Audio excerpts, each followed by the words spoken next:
step in the right direction. Hey, what's up, everybody? We are back again. It's Tuesday night, 9 p.m. Eastern time. You know what that means? It's Gen Z Reviews time. It's a real pleasure to be back with these boys again. The dog house is open. We got Luke Galliardo, our friend Wilkie's Movies and Music, and World War Joe. Thanks for joining me, boys. Yeah, of course. Thanks for having us on, man. For having me. Yeah, pleasure. We're gathered here today to talk about another cult classic film of the past, a long time ago, 1968. We're not talking about Rise of the Planet of the Apes. We're not talking about Dawn of the Planet of the Apes. We're not talking about, what is it, War on the Planet of the Apes? And then there's Kingdom of the Planet of the Apes. No, we're not talking about the modern stuff. We're going all the way back to the start of the story, the very entrance into the 10-film franchise. I can't believe there's been 10 of these movies. That is insane. And a show. And a show. There was a show? No one talks about it. I saw it today on Plex. It said the Planet of the Apes show. I didn't bother. Yeah, that's probably a pass. Yeah. But yeah, we're talking about the original people, and I know this was my first time watching the movie. Luke, was this your first time watching it, or have you seen it before? Yes, no, my first time. Okay, good. Wilkie, have you seen this before? Was this your first time? I've seen it multiple times, but it's been a while. So I'll admit to that. It's been a while, but I'd seen it multiple times. This is one that would you go onto the cable channels, back in the day. Before streaming, back in the Stone Ages of my youth. But you had to click the record button. That's before we even had that, man. No, but I have definitely seen it before, and it was fun to go back and rewatch it. It's been a while. Nice, cool. What about you, World War Joe?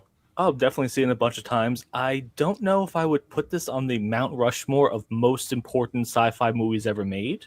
Wonder what you guys think about that, because this thing, it really did start it all with the prosthetics and things like that. It feels like it was the first big one back then. So, well, yeah, that's like, what's so iconic about it. I don't think people really talk about the story when they think of the original Planet of the Apes, but people still discuss, how it looked, sort of the eerie setting, what was going on. I mean, it's a horrifying premise for the future. All of humanity is enslaved by crazy, weird ape people. Like, that's a pretty terrifying thought. And, watching this for the first time, it was like oddly disturbing seeing people degraded as far as they were in here. And I didn't think it would disturb me so much, but it really did. And it's kind of funny because, this is a really old film. I mean, 68, that's a long time ago. And I think that there's like my pops, he was telling me that he thought this movie didn't age so well. And I kind of agree with him. I think there are some levels where it didn't.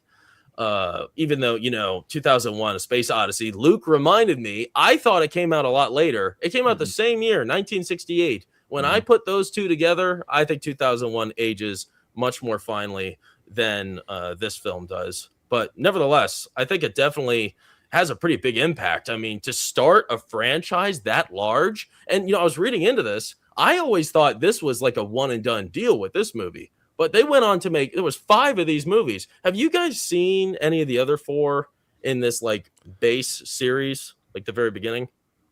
I remember the days of the Blockbuster Video Pass. Me and my dad just kind of rented all of them. I don't remember anything. I remember the name Beneath the Planet of the Apes, but that was about it. I saw quite a few, but I can't say that I saw all of them. It's the same with Joe. The first one definitely hit a chord, and I remember that one really well, and the rest kind of blend together, and it's like, did I watch all of them or just some of them? Sometimes you get that with the franchise and sequels. But yeah, I was kind of wondering if they like had any relevance to them. Everybody, like, what comes to mind is like Alien. Of course, we all love Alien. Everyone really loves Aliens. And then from that point on, it kind of falls off each movie. I'm kind of wondering if the series just gets worse and worse with each one of these movies. Let us know in the chat if you guys have a strong opinion on the rest of the 5 movies. There's the first 5 of the originals. So yeah, let us know about that. But yes, we are just talking about this movie. In case you aren't familiar with it, let me put up a picture. I'll give you just a quick little summary of the film. We of course are going to get into spoilers. I mean, this movie's super old, but the way this works with us is if you're a first timer here, we appreciate you joining us. If you're a regular, we also appreciate you joining us. We love hearing your feedback in the chat and the comments. We're going to break this down into chapters, and each chapter covers an area of the film. And we also go into just general observations and thoughts about the film as a whole throughout these chapters as well. So stick with us here. But, in case you don't know what this film's about, and this is your first impression hearing us today, we follow a cynical astronaut named Taylor, played by Charlton Heston, best known as in Ben-Hur, of course.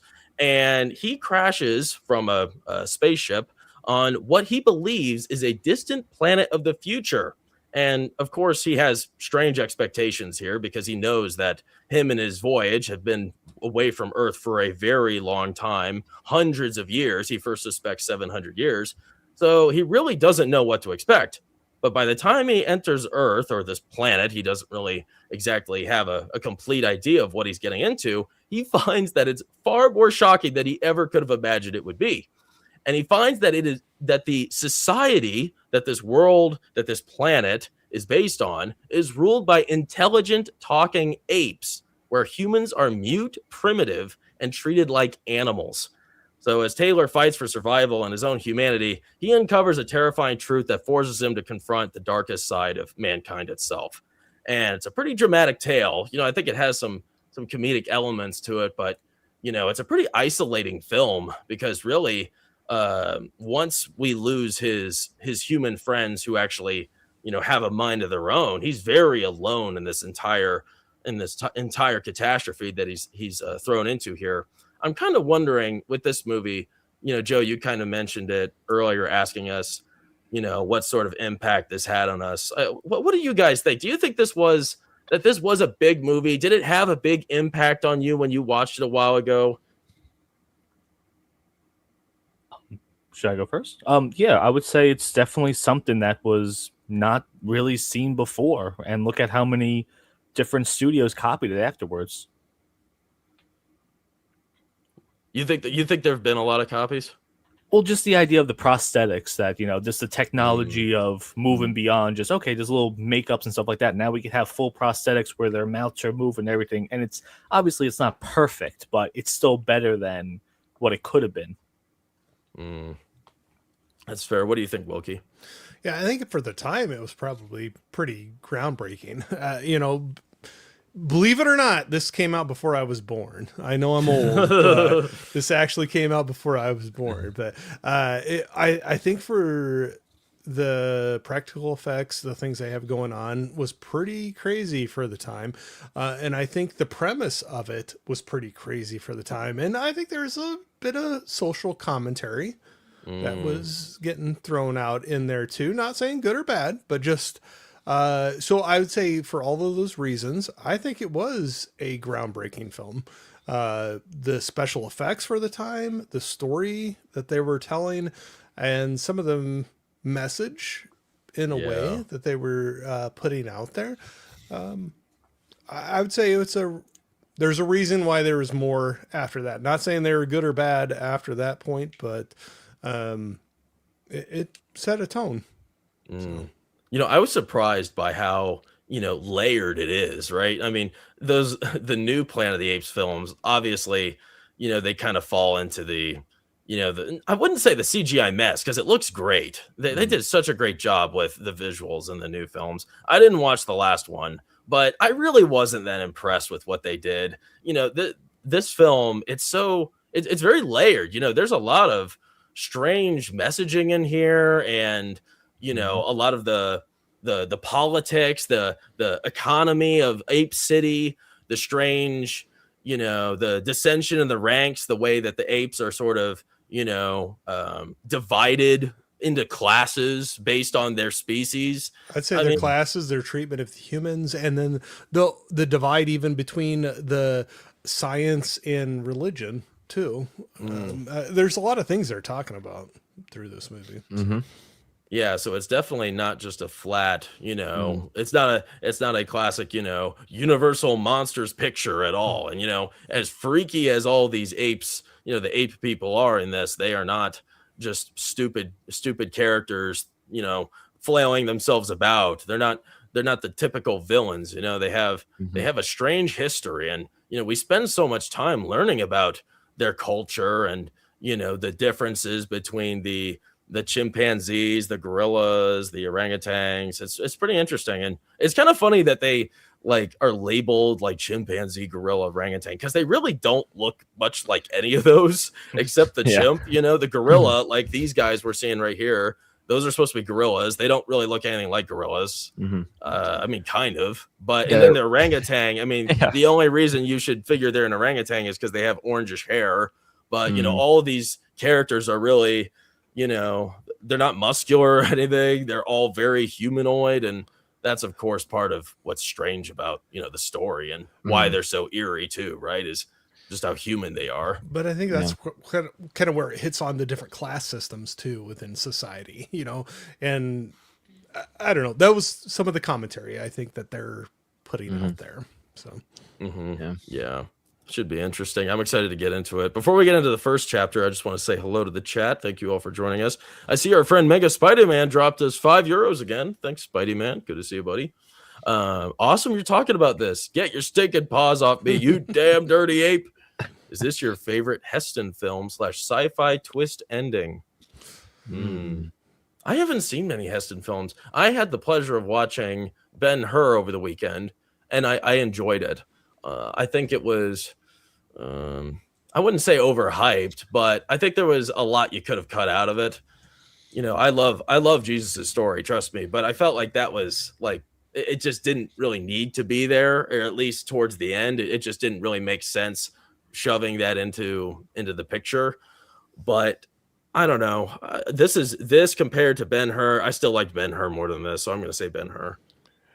An annual watch for us on TV, and believe me, like I said, old before streaming and the network TV every year was 10 Commandments. So every single year I remember watching that with the family. So that's a Heston film right there that would always pop up. So I need to see that's got to be up towards the top for me.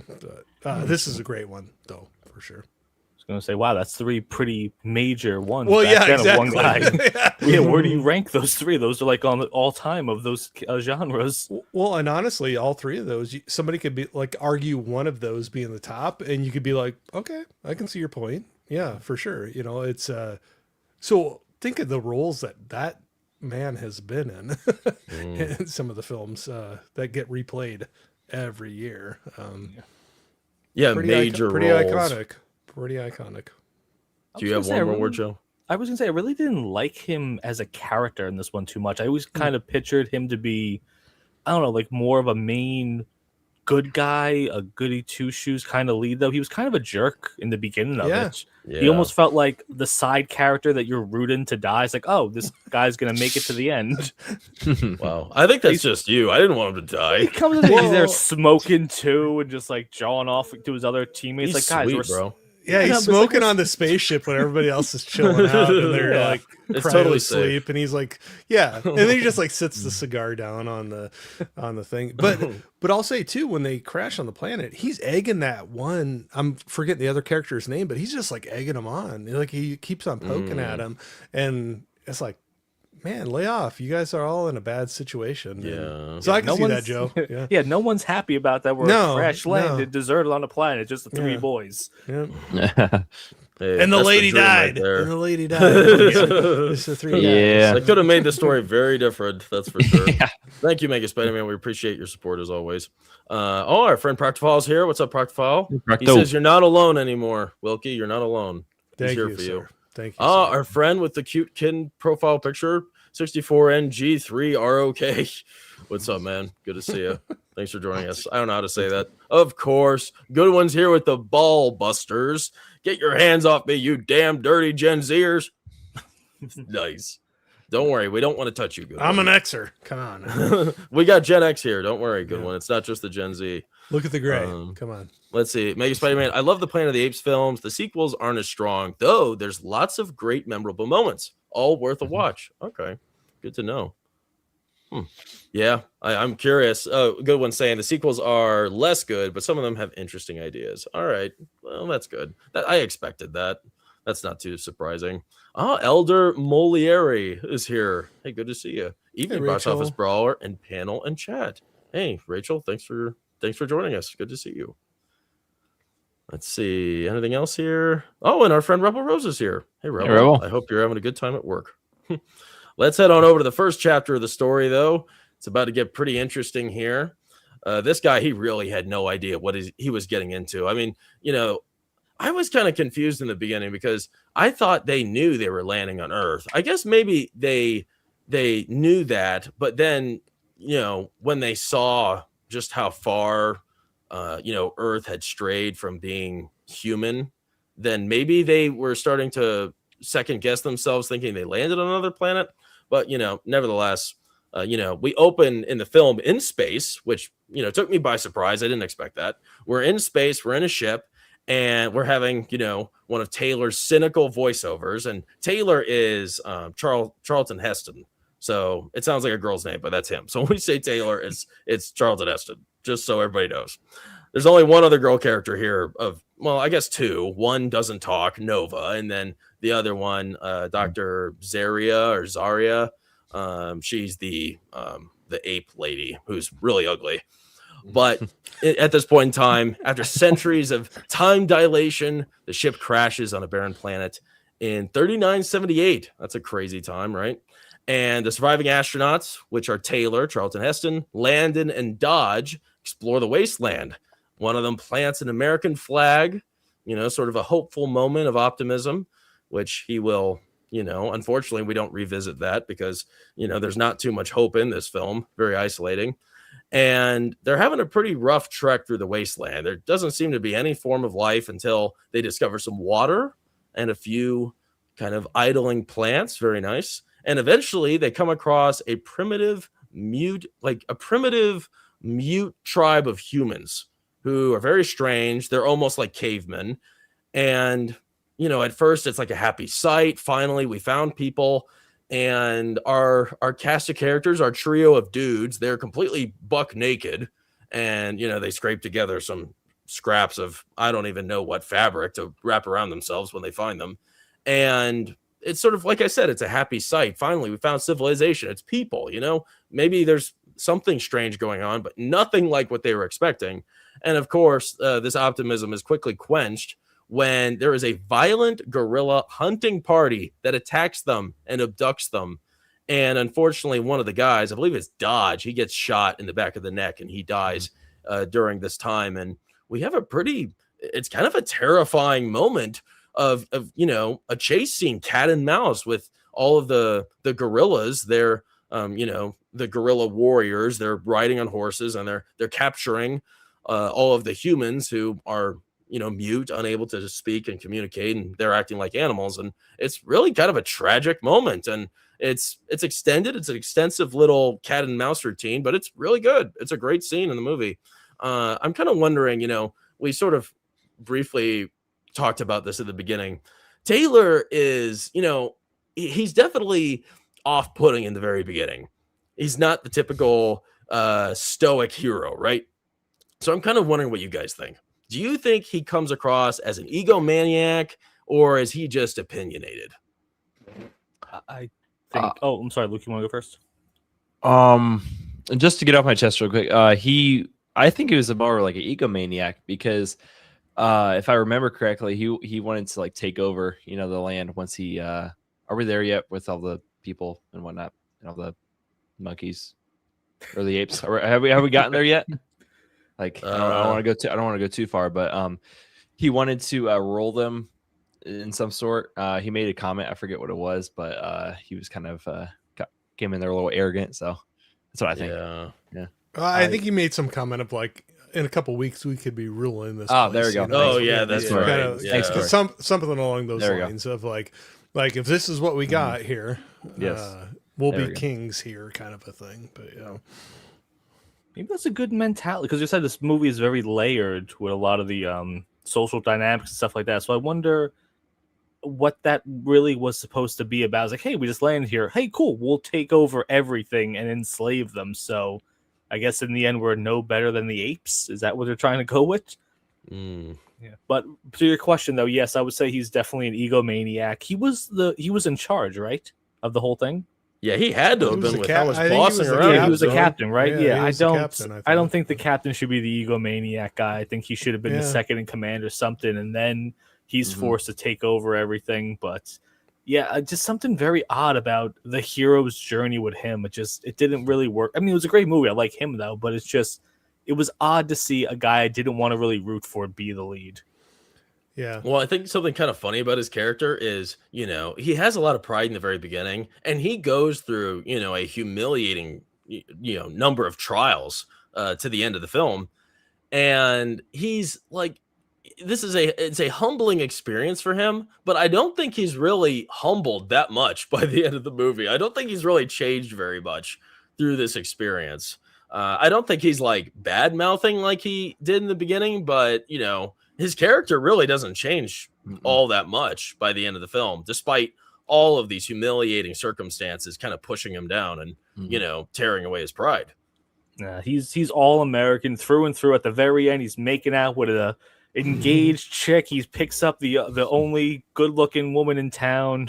Total hero. Isn't it really funny that the girls actually, imagine if he was stuck with like some dumpy WNBA looking chick though, but no, they casted a beautiful fitness model to be. When you're talking about the second fitness lead. model, are you talking about this?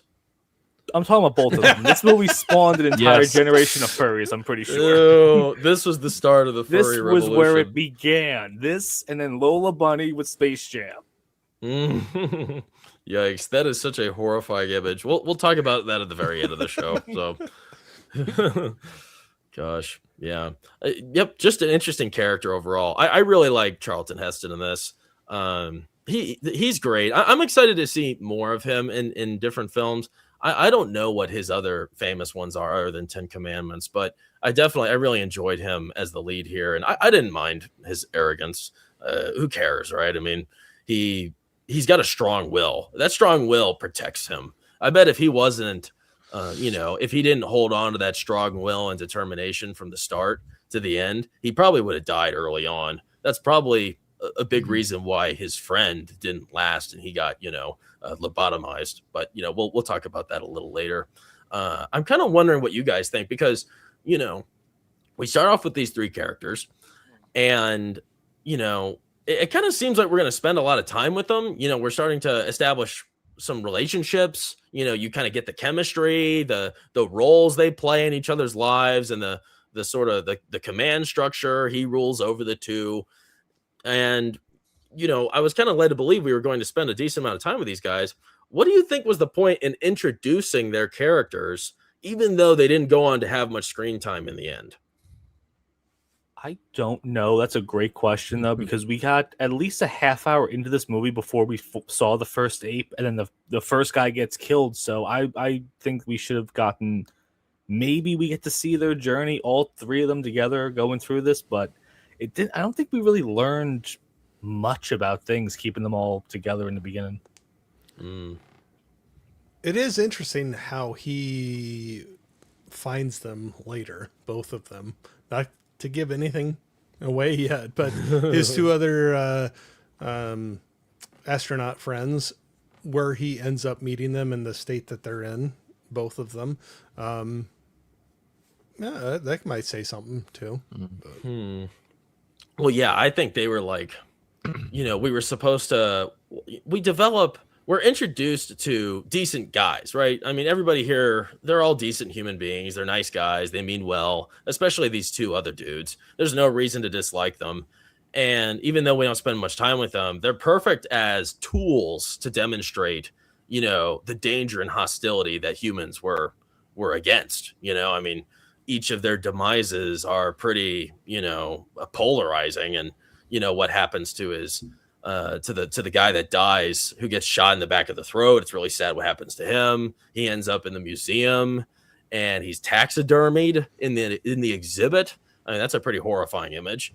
Shows, the lack of humanity there and the lack of disregard, or, the disregard for humans and humankind by the apes.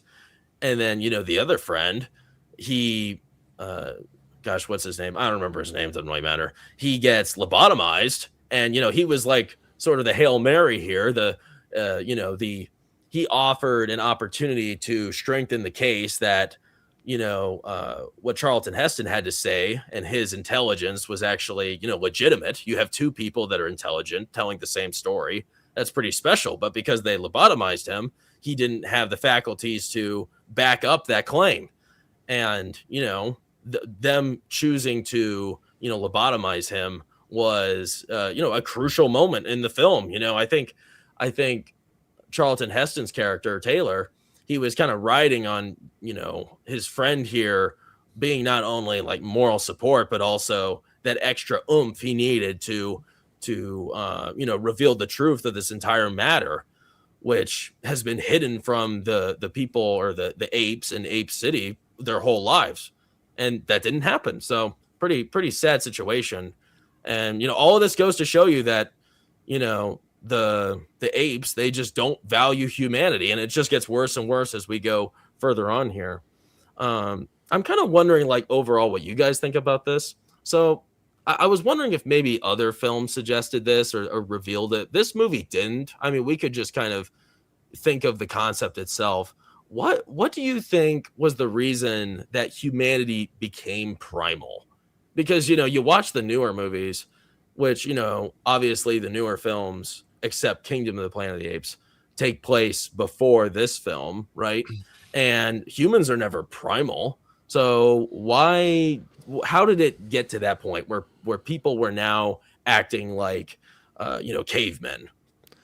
But I think that's the comparison they're trying to make is even you don't think they're primal at that time, they're doing things to belittle their neighbor, or like there's comments in this movie too, like they're willing to kill their neighbor to benefit themselves, or things along those lines, or creating wars to gain a couple of inches of land or resources or whatever. And not saying right or wrong, but I think they're trying to draw that comparison to they consider that being primal without and it just kind of develops into where it goes to. So I think it was just talking about human greed and willing to turn their backs on a neighbor to benefit themselves.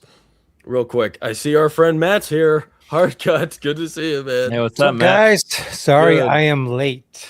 No, you're cool, man. Right I'm on glad you're time. here. Right on time. Yeah, this is on time for our friend Matt. Good to see you, Ben. Thanks for joining us. Of course. We're just in the beginning here, the very first phase. Yes, of I the caught film. I caught some of the conversation, so Oh, good. Great. yes. Do you have any thoughts on that? I have some thoughts about 2 questions ago, which was you were talking about the astronauts and like why they didn't sort of build up their characters. They kind of kill them off. I always thought that, like, I mean, we know the word that's been coined by the great Ryan Johnson, where he's like subverting your expectations. But like, I think that this is like an earlier case of that happening. Like, you think that you're going to follow these guys in this film, and then they ended up, one gets lobotomized, like you said, and then they get killed or whatever. So, it just kind of subverts what you think is going to happen. It's a little convenient that the guy gets lobotomized, so we can't substantiate any of the claims. And it's also a little convenient that the first run-in with the apes that Charlton Heston has, he gets shot in the neck and he can't talk. That's always bothered me about this movie. It's like, okay, it's like they were writing it and they were like, okay, we need some bullshit excuse as to why he can't talk. Yeah. Well, I think that's exactly it. They were trying to figure out a way to how to extend that without that amount of time before they're like, oh my gosh, he can talk and think and things like that. Like, what's the way to? But I agree with you. But that being said, though, it leads up to like the buildup of the greatest line almost of all time when he finally does speak. So even though it's kind of a stupid cop out, kind of.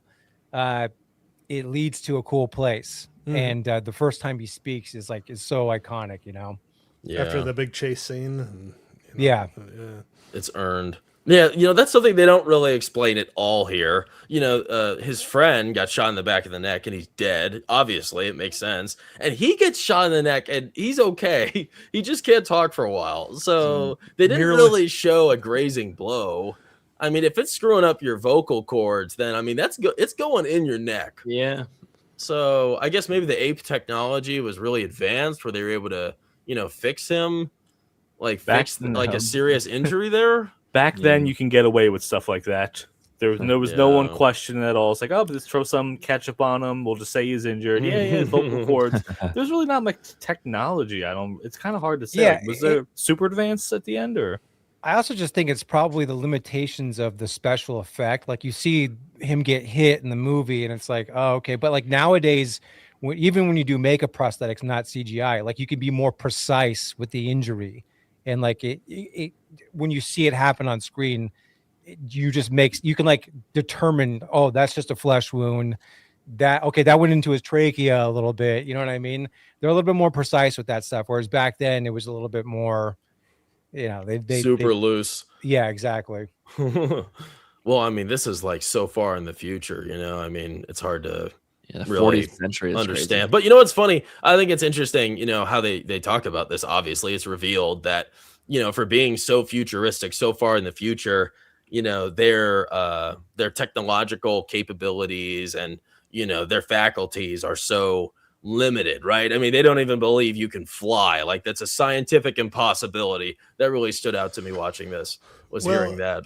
But then some of that is, I think, some of the commentary too, because you see the one Ministry of Science and where he crushes the paper airplane, and like where they might know some things, but they're fearing it going to where it was before, and they want to squash that. Yeah. And they want to, like, any of your beliefs or anything that goes contrary to what we want to keep it at, we're going to squash it and say it's nonsense or heresy, or whatever. Yeah, it lasted a long time too. I was gonna say it's one of those things where they are so far in the future, but do we ever talk about what knocked society back that far? Because the new ones do a lot better though, but this one, is there any indication what exactly happened at the end scenes of it?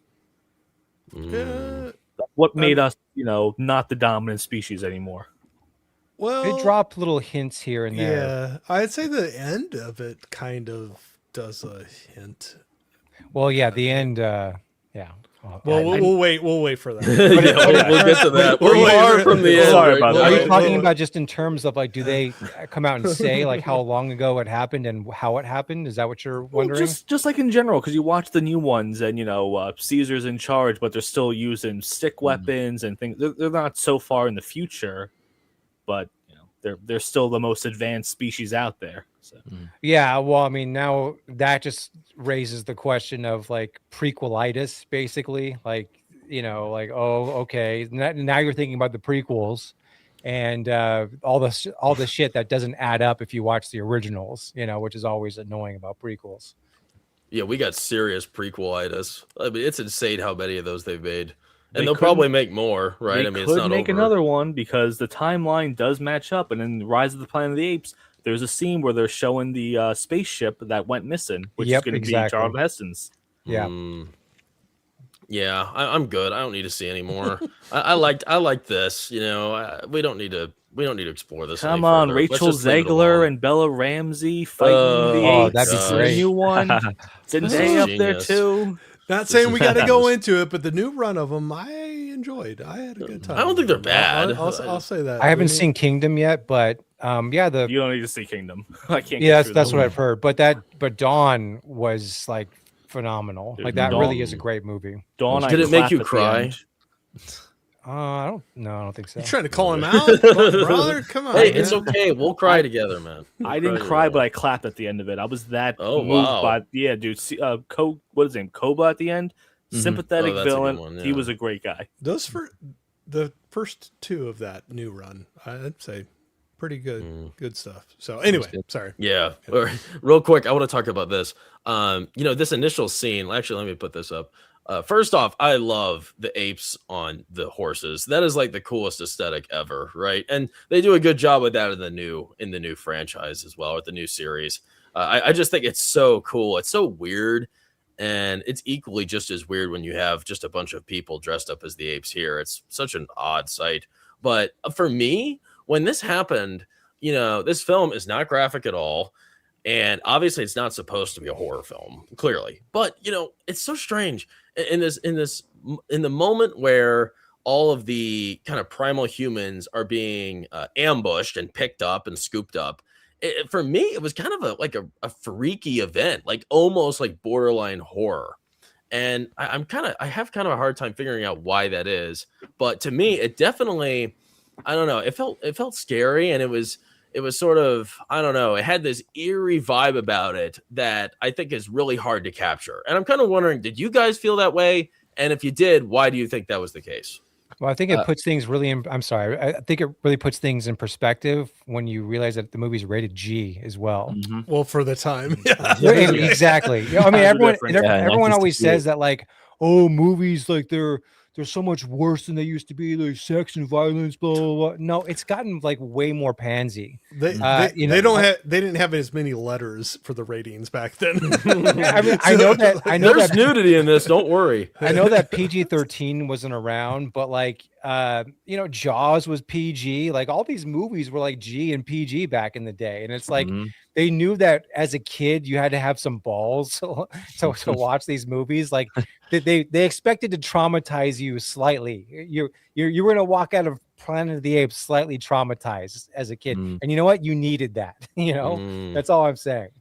I'll say it was pretty freaky. I mean, I could see as a kid, when I saw this younger, it was pretty freaky to me. When they do this roundup at the beginning, they got men and women hanging from reed bars, and taking pictures next to them, like their big hunt, and there's dead bodies in front of them, taking the pictures, and they're like smile, and they're like, ha, ha, ha. They laugh, and so that adds a little creepiness to it, I think, especially as a kid seeing this thing. So it's absolutely creepy because we learned in that scene that we are not the dominant species anymore. Humans are just, they're hunted. There's nothing we can do. Charlton Heston, he's not like Michael Jai White or Scott Adkins. He's not kung fu his way out of this. He's just a regular guy.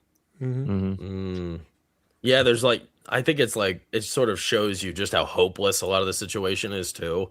Like, you have all these people together and they were completely helpless against the apes and they couldn't do anything to stop them. I would love to see a rated R version of this movie. I think that would be so crazy. You got primate. Super violent. Primate. Primate. It wasn't graphic enough for you. No, you need jaws being ripped off. Oh my god! No primate, bro. No primate. You can always just watch the Tim Burton movie. There you go. Yeah. Oh gosh, is that the one with Mark Wahlberg? Do you ever that movie is so bad. It's so bad. The makeup effects are good in it, but it's awful. It's a fun one. We'll just say that. That's one way to put it. I'll find it interesting though too. You were talking about the technology and sometimes they feel a little backwards or antiquated compared to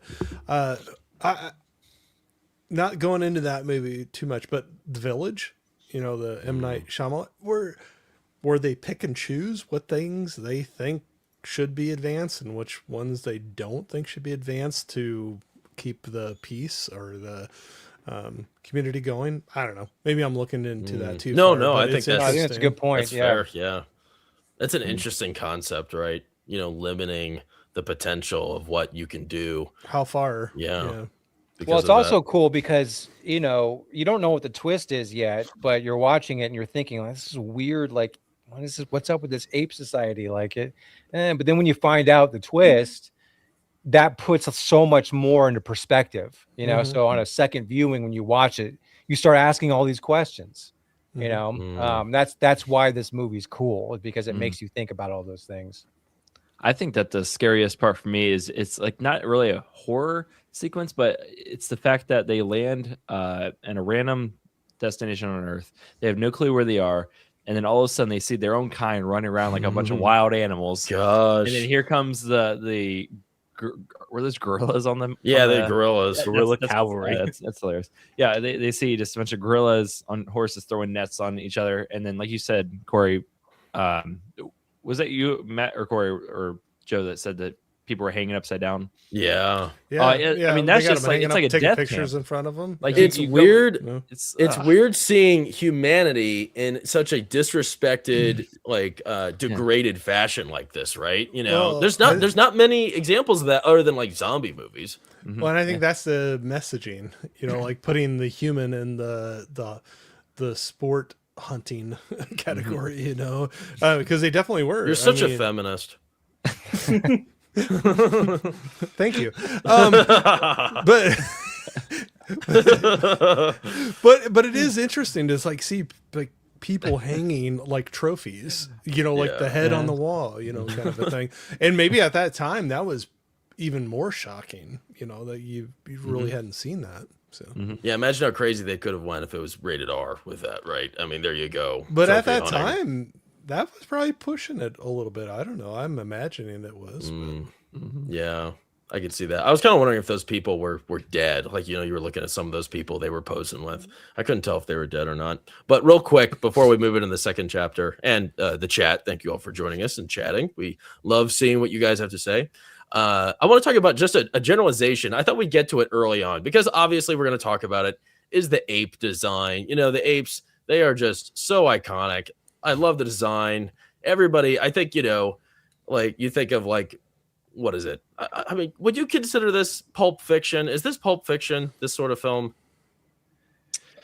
It's I don't know. Retro, futuristic? Is that? Well, I mean, I don't know if that's how they would have looked at it back in the day. Like this stuff was like cutting edge when this came out back in the day. You know, like John Chambers did the makeup, legendary old school makeup artist.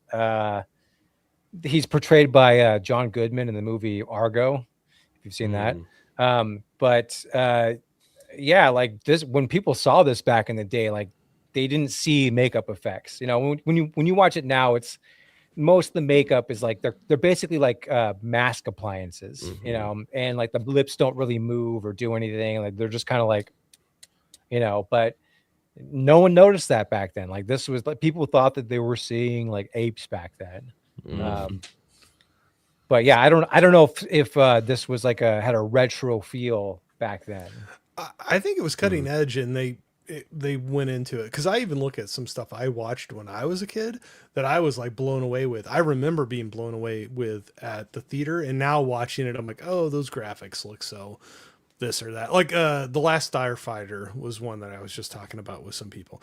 So there's some computer graphics in that I remember seeing that in the theater and was just blown away by it. But you know, I could watch it today, still have fun with it. But I'm like, oh, that looks like, you know, you know, this or that, whatever. But you can second guess it all you want. But at the time, if you've never seen it before, I think it was pretty cutting edge. I wish they would do more, like create more characters that are just, you know, practical like this. I don't care if it looks a little silly. I think that's part of the eeriness to it, right? I think the way that you know, their faces are pretty lifeless because they're stiff, obviously, from the prosthetics. And the fact that, you know, their lips don't move exactly well, that kind of adds to it, right? That kind of adds a different layer of discomfort that I think is, you know, it adds that layer because that's the way it is. And I mean, if you had the CGI version, it's not nearly as you know, freaky as this. Yeah, it's almost like the 1960s version of the Uncanny Valley, you know? Like nowadays, it's like you see like a CGI character that's supposed to look real, and like you're kind of like, ugh. Yeah. And that's kind of like I think that's sort of like what you're describing about this. It's just like something is off about it, but that kind of adds to, well, you know, watching the movie and like how unsettling it feels. That's a good lesson for filmmakers. They need to, man, gosh, I would just love that if we saw more of this sort of treatment in film, especially horror. Because yeah, the uncanny valley of it, right? You know, the fact that it's just wrong and it's off. That's what you want. That's what I want in film. I like that. I like being taken away and take a step back to I don't know, reason with what I'm watching. I don't mind that at all. And you know, this film, it's full of so many characters that make you do that because you can't help it because they're so strange and, you know, they're human and they're inhuman and, you know, they're almost robotic because their faces aren't that expressive. So just tons of layers. When I would say, even though with the practical effects, even if, like years and decades later, you can like look back at this and be like, oh, I can tell this and that. I think the practical ages so much better than the CGI. So I'd go for this over CGI any day. 100%. Even the, like I was saying about the Tim Burton movie, like you can say what you want about that movie. The animatronics and the makeup work in that movie is phenomenal. And like that just showed the progression from where this film started and then like what makeup effects could do in the early 2000s. And yeah, like it just, as great as the CGI is in the new trilogy, well, I'm just gonna call it a trilogy. I'm not gonna right. Like and it's really good, don't get me wrong, it is, but there's just something about these movies when it was all done practically and it was all done makeup effects, people handcrafted this stuff. That's what added to these films. Like that's when I think of Planet of the Apes, that's what I think of, that tactility, you know.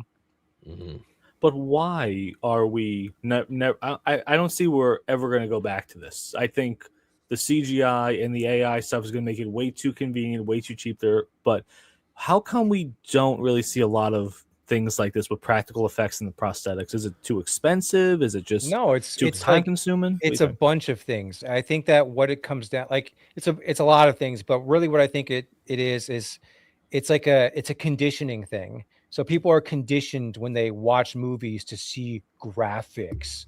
And if you don't have that sort of same look that's popular right now, that's trendy right now, then I don't know, it's like studios are worried that like it's not going to be seen at like the quality isn't there, if that makes sense.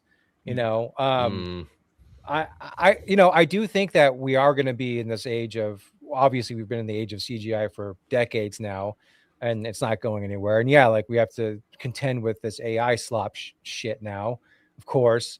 But I think that audiences, this is my thing with AI. Like everyone's like, oh, it's going to take jobs away and blah, blah, blah. And like, yeah, that's all true potentially. But I think the real downfall with AI, and I don't think it's going to stick around because, and I've said this on streams before too, so I hope I'm not repeating myself, but I think that when you go see a movie, it's not only like the story that you're kind of being engrossed in and like all of that, you're watching you're watching hard work from people.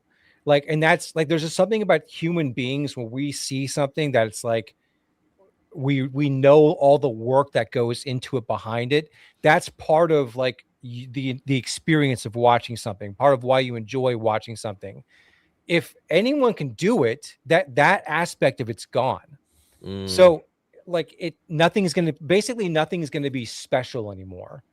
You know, it's kind of like when Alec Baldwin shot that director of photography, and then The Rock came out and was like, we need to just CGI bullets from now on. Like, you know, and it's like, okay, so where does that end? Are we going to get rid of stunts now? Because like the potential where a stuntman can die. And again, when you watch an action film, you like seeing those amazing stunts that people have performed. And if it's all done CGI, that takes that out of it. It takes that craftsmanship out of it. And I just think subconsciously as human beings, we realize, okay, that hard work, that talent is not in there now. So I don't give a shit, if that makes sense. Yeah, that's totally good. I like that. I when you're talking about that, something came to mind for me. Like another good example is, you know, you could buy a bowl, right? You could buy some porcelain bowl manufactured, make 1 trillion of them, no heart, no love. And then somebody can make a bowl, you know, on a pottery wheel and sell it for, you know, 10 times as much, and people still want it, right? And that's just, it's interesting. And you're right. It's almost like natural. Like we can't help ourselves. There's something about, you know, a product made with human hands and effort that adds value, right? And I guess that makes sense. It does. So, and that's ultimately when you're watching a film, that's what it is. Like that's what you're responding to. You're thinking about like all these people that have came together to make this. It was all filtered through the director, but you know, that's really what it is. It's like it's a human achievement, basically. Yeah, and it's like you said with the handmade bowls, like every single one of them is going to be a little bit unique. Like there's imperfections, but those imperfections make them unique and something special to stand out there. And I think that's the same thing with actually having humans. You know, like artists, doing these practical effects and doing these. It brings something unique to them.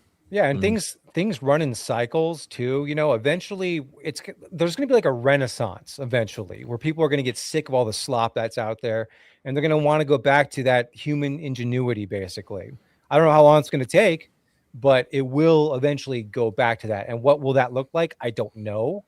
But there's always that cycle with human beings and art and achievement. It always goes back to some sort of renaissance. I almost think that's kind of like, sorry, not to go way off and then I'll stop after this, but I think it's kind of like the resurgence in buying vinyl records, instead of streaming, like it's going back to something that's maybe a little imperfect, but pure, and you just get enjoyment out of that. And I think that's the same renaissance like you're talking about, where you could have that same push in the arts, like movies and music and theater, but to not do AI, but to have a person doing something. Anyway, and all this is going on at a small scale right now. There are a lot of people that feel this way, but it's just not it's not at the masses level yet. And that's when it gets to that point when the masses are wanting that. That's when like the renaissance is going on. Cool.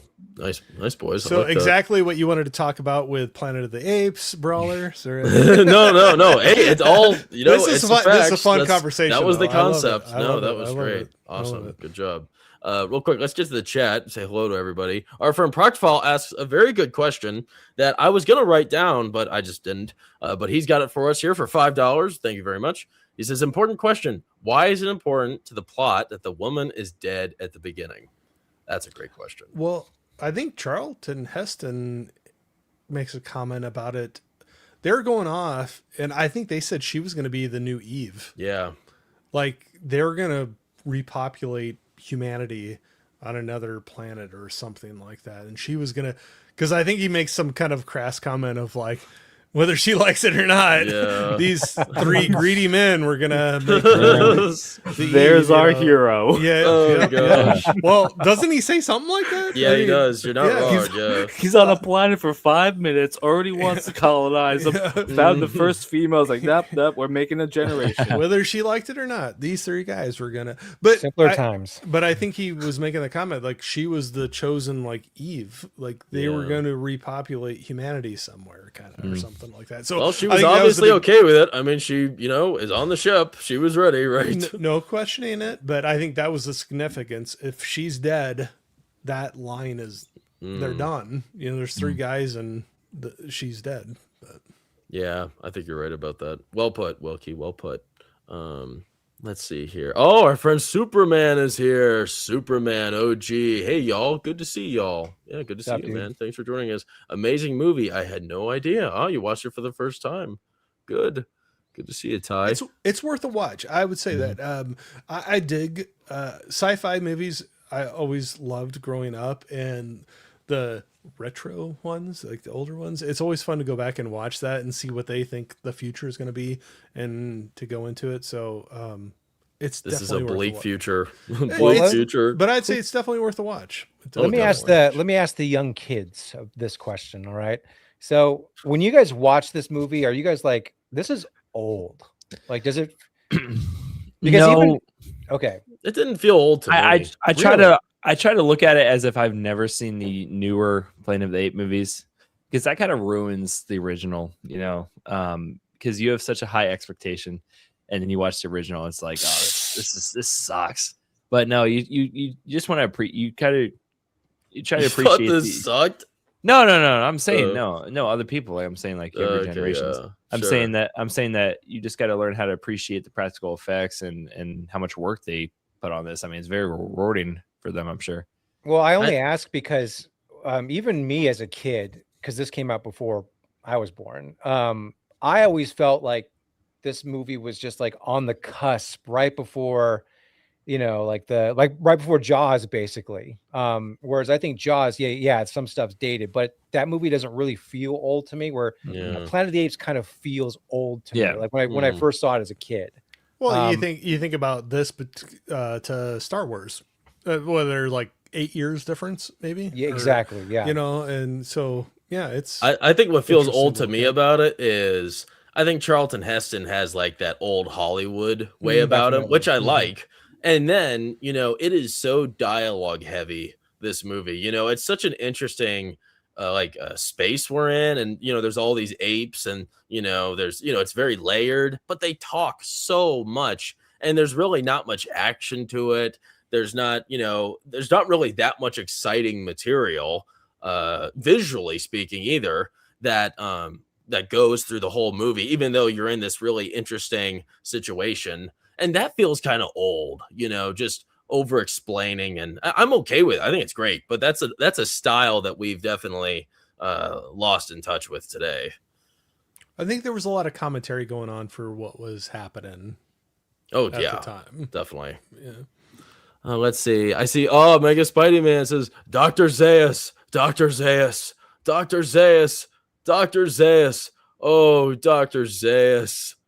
Wow. What's the context here? This could be read many ways. That might have been the kissing scene. I don't know. Nice. Yeah, he was probably freaking out watching that. Ah, a new friend, Stevie Dan, 1969. What's up, man? Hiya. I first saw Planet of the Apes as a child, along with Escape from the Planet of the Apes, in the cinema. I was so young, I didn't even know what the statue was in the picture. Wow. That is young. Wow. That's funny. That's funny, man. Well, it depends where you live too. Yeah, he has an explanation in the next comment, by the way. Okay. Let's see. Let's see what does Parkfile say here. Again, you got to think about apes in general and how certain things would affect their scientific evolution. Most apes can't even swim, so why would they think they could fly? Yeah, that's fair. Sure. But, these are like pretty humanoid apes, right? I mean, they're able to ride horses. So there was like a bit of evolution on their part where they came from. So I never is the movie supposed to be, present them as actual apes, like when you watch Dawn of the Planet of the Apes, like the prequel trilogy, or is it or are they supposed to be more humanoid? I never can figure that out. Is it just a limitation of the makeup effects? Are they actually supposed to be like monkeys? Or I bet originally it was like an evolution sort of thing. That's you what see I've always... humans evolve to be so primal. They've been in power for for so long. Yeah. I like what Megan says here. Brawler at it again with asking about crying. I want to hear a yes from somebody. He's not I'll happy admit unless when somebody I cry. cries. I'm always happy. I'm happy when my panel cries. Brawler, Right. I'll be honest with you when you asked me that question one day. But the Dawn of the Planet of the Apes was not one that I shed a tear over. Okay, that's good. That'd be a little embarrassing if it was that movie of all things. But when Harambe died, that's okay if you cry. That got me. Yeah. I know somebody who was there when that happened. Really? He didn't see it, really? but yeah, I learned recently. I was pretty surprised to hear that. Wow. Stevie Dan, I saw Jaws back then as well. I didn't even know what a shark was. Oh my gosh, were you like one? Get out of the theater, man. You're not supposed to be in there. You're too young. You don't know what a shark is? That's funny, man. That's good. Oh gosh, nice. Yeah, right. So none your business. 7547. What's up, man? Good to see you. Welcome to the channel. You have to remember what was going on in the world in 1968. Crazy times. Yeah, I was gonna bring that up too. Is when this came out, you had the civil rights era going on. So there's a lot of that commentary that made it in this film. That's them taking the pictures with the humans and doing all that stuff. A lot of that's just social commentary. Yeah. Well, even the social classes within the gorillas, the apes, Yep. Yep. Pretty Before they interesting. used to beat that shit over the head, it was just kind of there. Nice. All right, so we're moving on to chapter 2. Guys, we just got to chapter 1. That is crazy. That was good. Good discussion, though. So in the second chapter here, like we said, Taylor is shot in the throat, but he survives somehow, and he gets captured. He wakes up caged in Ape City alongside other humans who aren't really, there in the head, including Nova, which is a beautiful young lady that is kind of interested in him. I don't know. They're sort of trying to meet cute them, the apes, and it's working. So job well done to the ape people. But we see here we're introduced to the chimpanzee scientists the chimpanzees are different than the gorillas and the orangutans.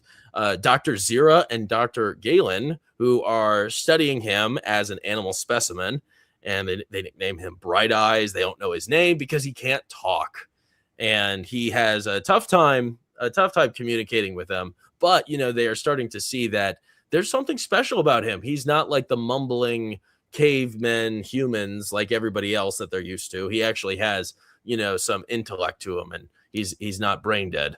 And he tries to convey his intelligence non-verbally while facing prejudice from the ape hierarchy, and it's a pretty frustrating situation for him. I'm kind of wondering, this is something I didn't really entirely understand. All of the apes, gorillas, orangutans, and chimpanzees, other than Dr. Dr. Zira and her family, they're all really awful, right? I mean, they have no regard for humans. They don't care about them at all.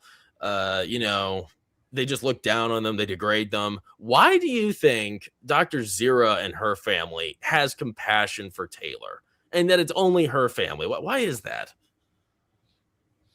They're like the libs, like, oh, look how compassionate they are, like that was back then where they were trying to insert themselves, the filmmakers, people in Hollywood, like this is us, everyone. We just love everyone. We're so compassionate. But the message is that, like, even within hierarchies like this, like a totalitarian society, essentially, there would be people that were sympathetic towards the help or the slaves. You know what I mean? True. This is going to sound pretty bad, though. I don't think I really remotely care in that sense of it. Like, say I picked up a bottle of shampoo, it said not tested on animals. Like, who cares? So, Nice. Yeah, I could see there would be definitely some people in the society, because I guess because they're the scientists and they're operating on them and they're seeing the humans every day. I guess you could understand. I guess they could develop some kind of extra compassion because they're seeing them all the time. But I don't really blame all the apes for saying, like, okay, here's a lesser group of people, let's just enslave them all. I guess I get what they're coming from. Well, that's what's funny about the entire situation is I don't know why they even want people in the mix. They experiment on them, but I think that's it. I mean, we don't see them do like slave labor or anything like that. Yes, I was going to bring that up, though. The Mark Wahlberg one, at least they have them as slaves and showing that they're doing something with them. In this one, it's like, hey, we're just experimenting on them just because they're here. Yeah, I guess he's really only like involved with the characters in the science division too, right? So that's kind of the limitation of the film. It doesn't really get into a vast purpose for humans other than being experimented on. I was kind of wondering if the other films touched on that, and there you go. There's the answer. Yeah, I was it's weird. I don't know why.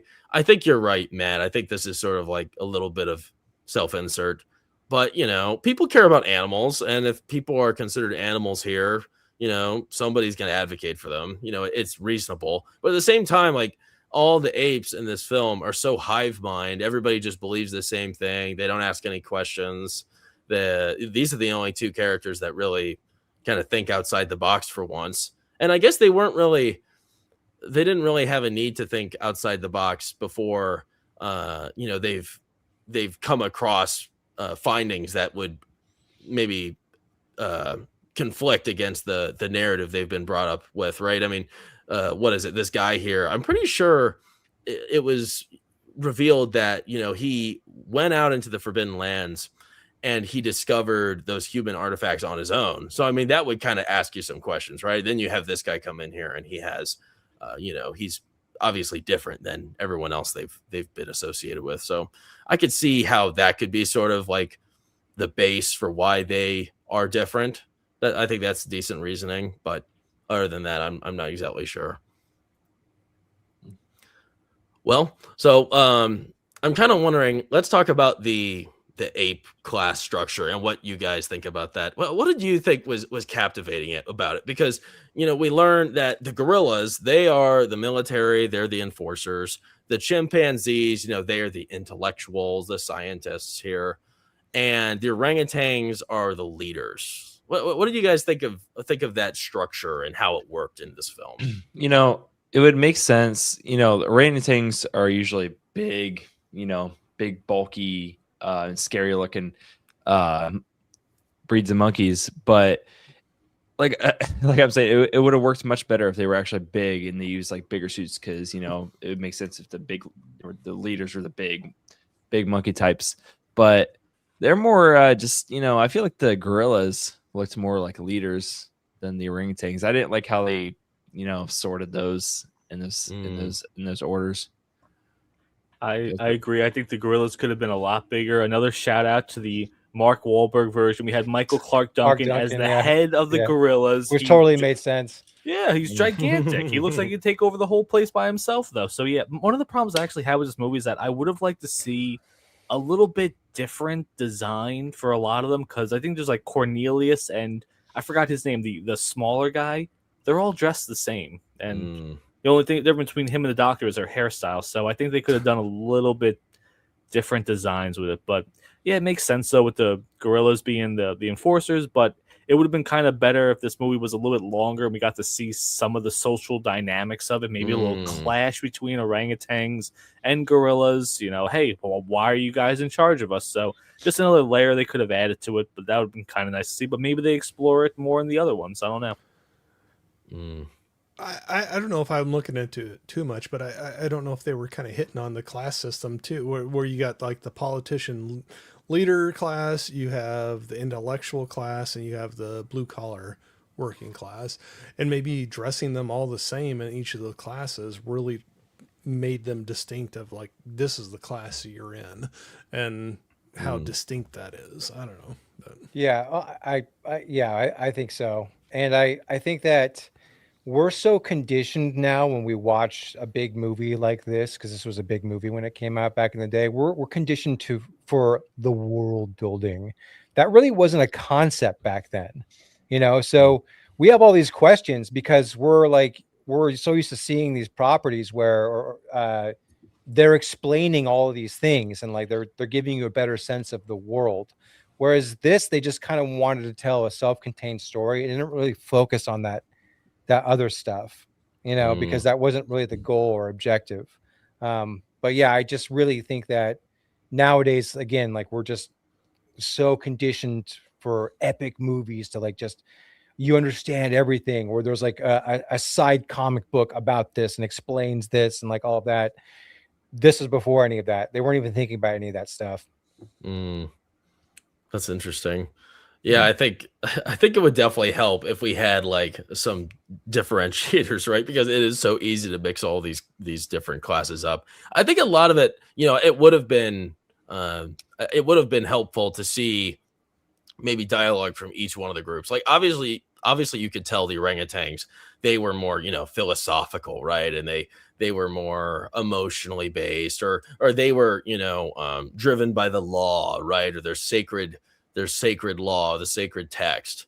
And, you know, the gorillas, maybe because they're like quiet and we don't spend much time with them, you know, that maybe suggests a lack of intelligence. I mean, we have moments where we spend time with them and they, you know, they just say dumb things and they act kind of, you know, rashly, you know, when they hose our main characters and stuff like that. And, you know, they sort of poke fun. It's obvious that they're not like, they're kind of dumb. So I sort of see it as like, you know, class sort of based on intelligence. And, you know, I guess the species, maybe each one of these species has a different, you know, a different variation of talent based on their species, right? But, you know, the commentary on what this is in real life is interesting. And I don't exactly know what it's trying to say. I kind of wonder if it's supposed to be sort of like, obviously, I kind of wonder if it's sort of like based on stereotypes at all, or if it's based on like, what is it? Gender norms or whatever, like the women work in the kitchen, the guys do this. I kind of wonder like where the tie is there, because I think that, you know, it's definitely a prominent fixture in the film is these classes, but I can't really put my finger on what it is exactly that this is supposed to be in like real life. I almost kind of feel like it's the intellectual aristocrats that are trying to run things, the maybe the philosophical class, and then you got your blue collar working class. Yeah. So maybe they're Yeah. looking for something to believe in and to follow, and that's where they're going along with some of these things. That's how I've always kind of taken it too. Okay, that sounds right. Interesting. I'm kind of so something. I know you didn't like this, Matt. I thought this was interesting. I liked that Taylor, Charlton Heston's character. I think it was kind of silly that, of course he gets shot in the throat. Somehow he's okay and his voice recovers within days, right? But, I think his like pained communication barrier set up an interesting situation where it's a hopeless dilemma with another layer of hopelessness, like the key to leveling with, this race of powerful characters that wield the power of judgment against you is communication. If you're able to talk to them, or if you're able to communicate with them, then that gives you a chance that maybe you could get out of this. And he didn't have really a solid way of communicating, and nobody was really understanding him in the beginning. How do you think this situation with him not being able to speak, did you think that it created an interesting dilemma that added to the story, or was it something that we should have just cut out? No, I think that it's definitely interesting, and like I get what they were going for, and like everything you explained, that's exactly correct. That's what they were going for, but I still just don't buy how they arrived there. I think they could have. I don't know what. I can't offer any suggestions right now, but it's, to me, that's just always.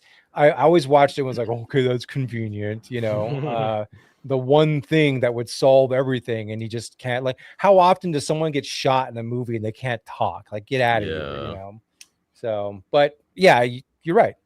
And again, it builds up to one of the most iconic lines in all of cinema history. So you can't really complain about it too much. Yeah, and they always compound on that, like throughout the movie too, like throwing the leashes on the neck, or like things, anything that he starts feeling a little bit better. They got to like rank his neck around a little bit, and he can't talk for a little bit longer. But yeah, it added to, I think, what they were trying to do, that lack of communication between people and the problems it causes. Real quick, let's see here. Proctfile gave us $2. He has another question. Thank you, Proctfile. Appreciate it. Any of you guys read Plato's Republic? No, I have no idea what that's about. He says something else here. Thank you, Reading Proctfile. is for the gays. We don't read on this panel. We don't read here, Proctfile. We don't read. You know what my philosophy is? There's so many films that we need to see. All of us need to see that. Just watch the movies. You know what I mean? Just keep watching the movies. There's a billion books, and then there's a billion movies. Pick your poison. So I'm choosing film. Proctfile says, if you haven't, Plato imagined that the ideal society would be composed of 3 classes: craftsmen, military, and leaders. Everyone had their role and was raised to fulfill it properly. Sound familiar? Hey, good insight. Yeah, there you go. That's interesting. Cool. Well, there you go. That sounds about right. Plato. He was the reference for this film. Boom. Nice. Good stuff. Sly Jester says, orangutans are the scholars, chimps are the blue collar, and gorillas are the military. Yeah. Very good, Sly Jester. Very good. Good to have you in the chat, buddy. Thanks for joining us. Well, let's move right on over to chapter 3. It's about to get pretty interesting here. Let's see. What picture should I use for this?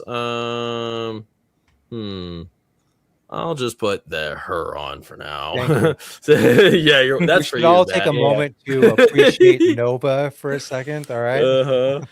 All natural. I got some interesting questions about her. So, well, I always find it very hilarious when they do the whole roundup and everything. Everybody looks like crazy, wild caveman, cavewoman type. And then there's the supermodel. Then there's supermodel has a little dirt on her face. They knew what they were doing. Exactly. Oh, that's funny. So chapter 3 here of 6. Taylor, he communicates with Dr. Zira and Cornelius, and he is, his communication is limited because he can't speak. So what he does is he starts writing and eventually he meets with them, and he just communicates by writing, and he can only go so far with that. Eventually, he'll be able to speak, which is good. And unfortunately, his speech doesn't really help him out all that much either. People still don't want to listen to him, at least the important people in the story. And this is when, in this chapter, we meet Dr. Zaius, who is the orangutan minister of science and religion. And, he's given some decent evidence, that this guy, Taylor, is an intelligent being. He's not just some dumb human like the rest of them. There's more to him than meets the eye, and he dismisses it. And, he kind of spits in the face of the truth here. There's a funny scene where Taylor is trying to communicate, and he writes on the ground, and he actually sees that Zaius sees the writings on the floor, but he just scratches it out. It's like, wow, okay, obviously you don't want to know the truth. And Taylor, he attempts an escape, and during this escape, he sees a horrifying museum display of his friend who's been taxidermied for the exhibit, which is horrifying. And this is when he, of course, dramatically regains his voice right before he's captured again. So, yeah, pretty action-packed chapter here. Since we're talking about Nova, we got Nova in the picture here, who is the main female lead, the love interest, the romance. Why do you think that her character seems to have more human functions than the rest of the people? I mean, it's light, but it is there. That's a tricky one, because like all I remember right now is her just being nonverbal. I think the fact that she was showing some human traits, like smiling, trying to smile and trying to repeat what main protagonist was doing, and also she wasn't swinging on the cages like all the other humans. And she just seemed a lot more normal and more human-like. Well, I'm kind of wondering. I feel like he was. Or do you want to say something, Joe? I was gonna say I don't really think there was anything to her a lot of the time. I think she was just he picked her. She was the most attractive one there, and that was it. I want She's a that very one. one-dimensional character. Well, I think I look at her character, and obviously she's very good looking, and obviously that's really the only reason why she's in this movie. I mean, other than I guess she's sort of a little bit of support. There's a good looking girl around, and Charlton Heston, okay, maybe I have a reason to live after all, right? But, she, I think a lot of this comes down to, mirroring. She sees Charlton Heston, and this is the first time any of these people have been beside a regular human who has their faculties, right? And she's the one that spends the most time with him, right? So she has the opportunity to sort of learn, and I think like there's a few moments where obviously she's ditzy and she doesn't know anything like the rest of these humans, but she has moments where she seems like there's a little bit of humanity to her. Well, and I think Charlton Heston's character, he's pretty much sworn off the human race at the beginning of this. Like, this is why he went on this mission, because he was like, we're failed, we got to do something different. And I think there's a scene in there where he's kind of pushing her off or whatever, but he starts feeling a bond with her for whatever reason, and they get separated into Physical different bond. cages. Well, but it's something. He's feeling some human emotions again, where he wasn't before, where he he was swearing off the human race, and he's like, we're all horrible and we got to start something new. And they get separated into separate cages. And I think he has a little conversation across to her, and he's like, I don't even know if you know what I'm saying to you. I don't know if you actually love me or feel something for me, but you're making, I thought he said something along the lines of like, you're making me, feel emotions again for somebody, like to care for somebody, kind of a thing. So right or wrong, she brought humanity back out in him. True.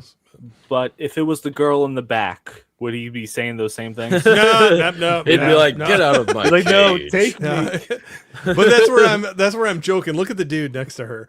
That's what everybody looks like. And then there's her with her like pretty much off of a supermodel shot. So anyway, she made him get back in touch with his humanity and to care for people again. So The power of boners. there you go. A lot There of you power. go. Back. Don't A ever lot of doubt it. power. Do not ever Strength. doubt it. Strength and courage. You know? Determination.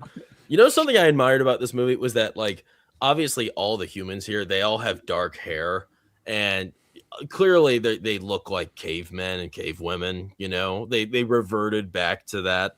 And Charlton Heston and the crew, you know, because they're lost in time, they all look very different, right?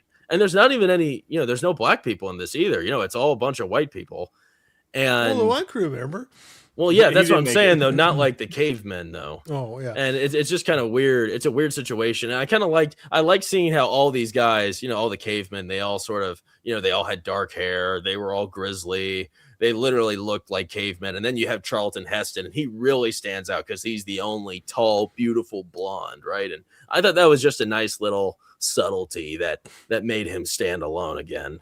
Well, with that point, though, that means that the apes have been breeding the humans, and this is just all what they look like. So it would have been kind of interesting to see them use as slaves. Like maybe they're just holding the drinks in the corners during like the council meetings and stuff like that, or just doing manual labor. So because you're right, though, they all look the same. So the apes would be in charge of that.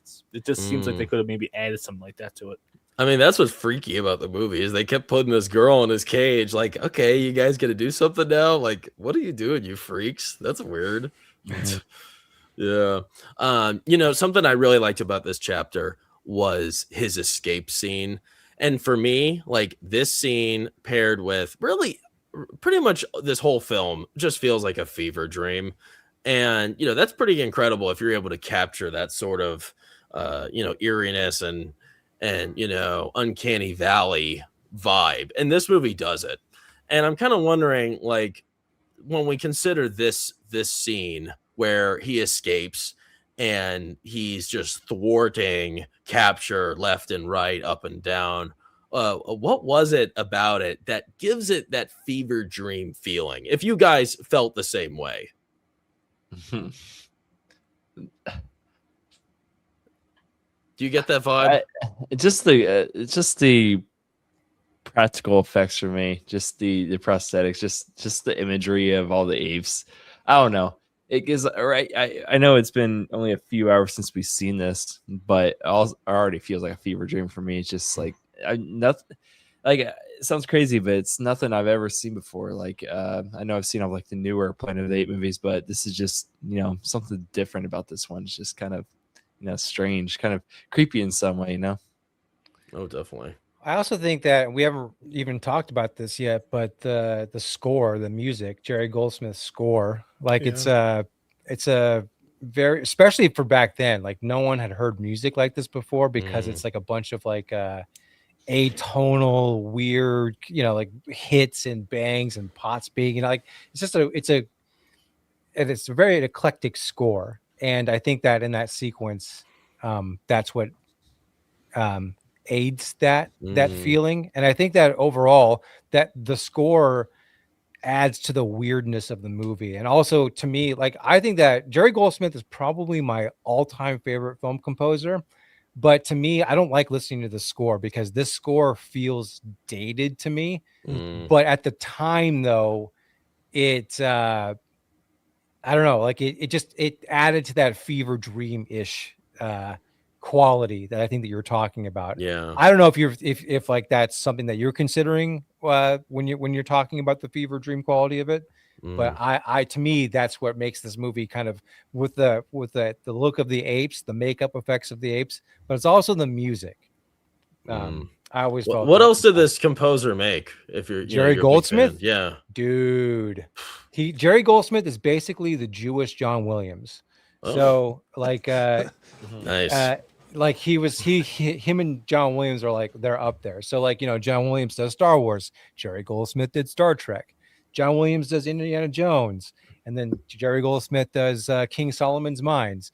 John Williams does Superman, Jerry Goldsmith did Supergirl. You know, Downgrade from Superman. Yeah, but like the music in Supergirl is really good though. And in terms of like more modern movies, he did like Air Force One, The Haunting. He did Gremlins. Oh, okay. Yeah, Good he was a great composer.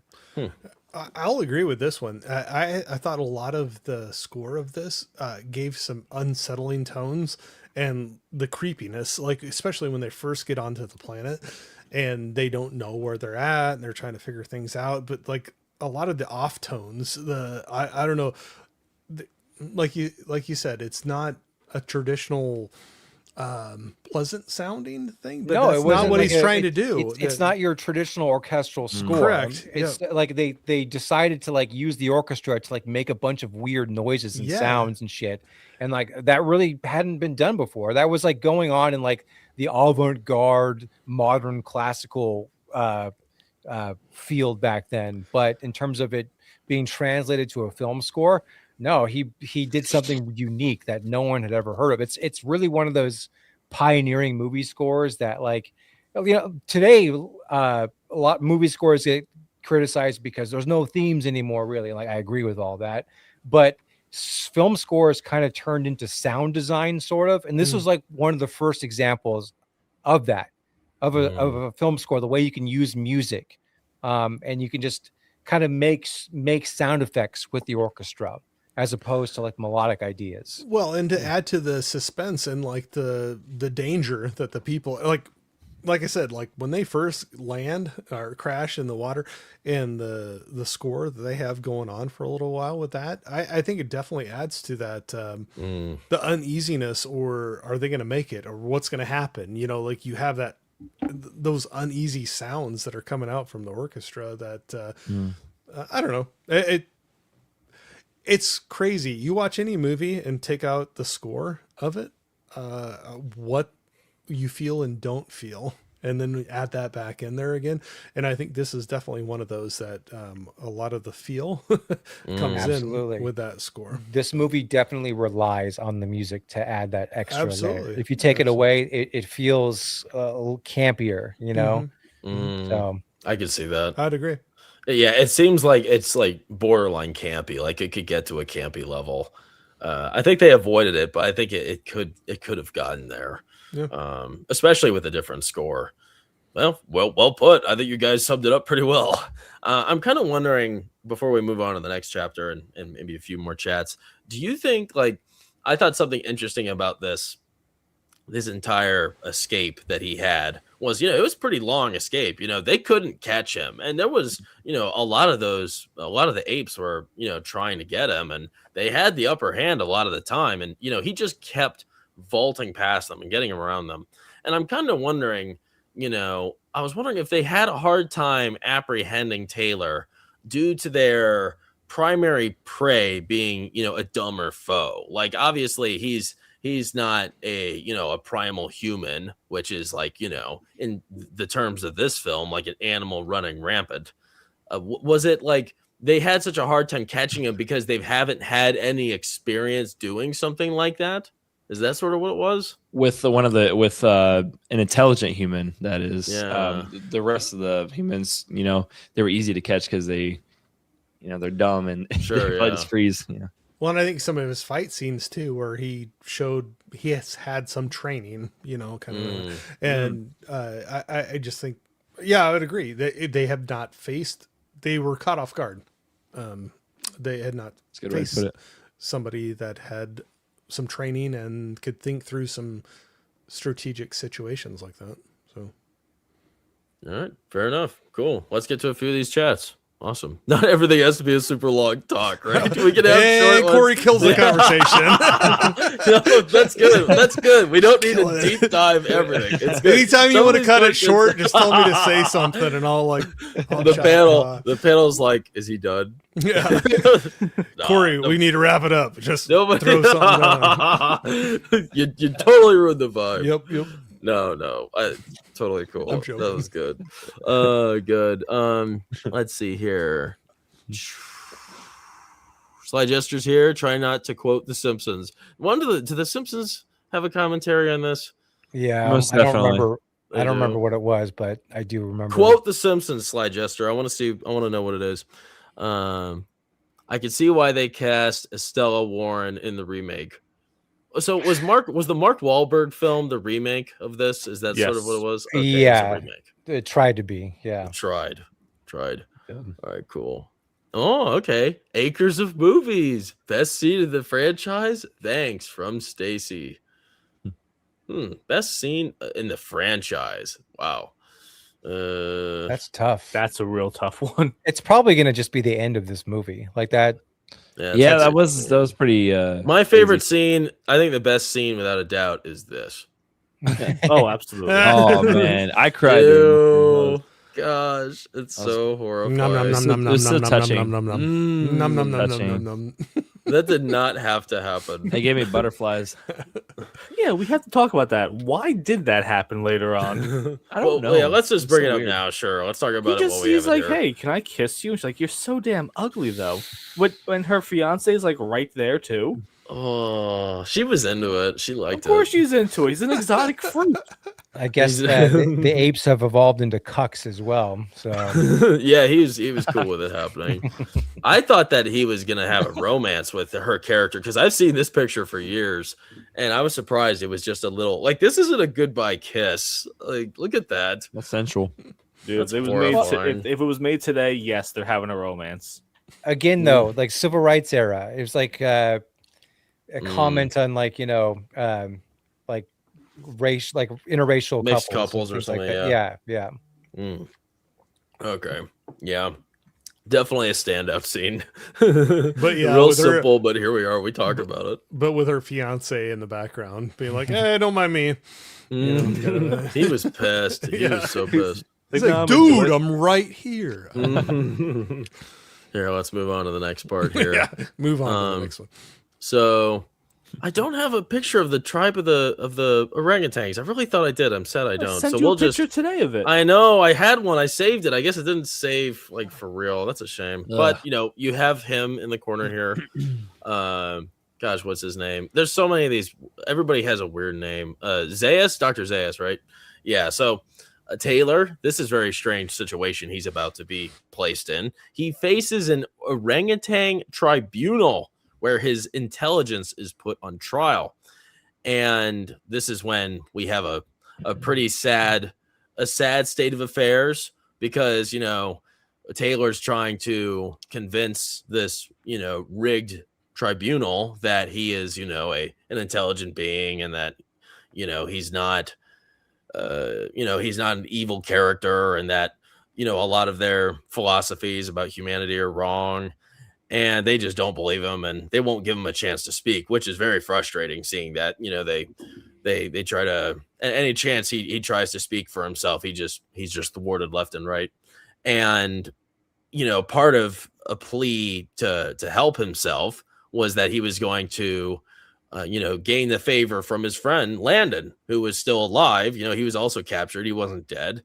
And that's when he goes over and let me pull a picture. I had a picture of him and he is lobotomized and he's like, "Oh, great. Let's see my old friend." And oh crap, he had some brain surgery here and now he's a vegetable. And That's a cool reveal when he turns and you see his head like that. That was solid. Almost like it's like a bite.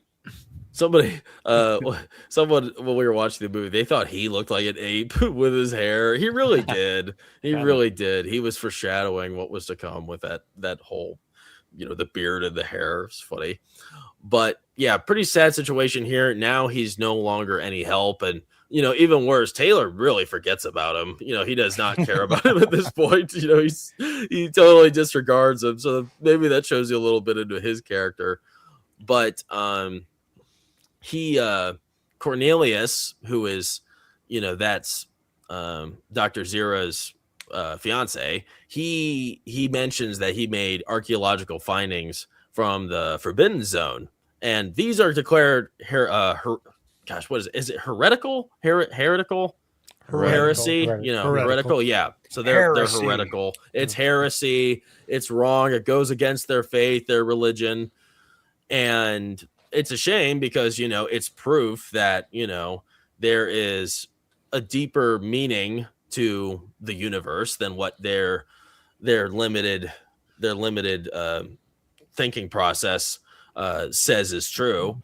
And this begins to unravel charges against Zira and Cornelius and Taylor. And now, unfortunately, the two are the two scientists, the two wanderers are in trouble because of their association with Taylor.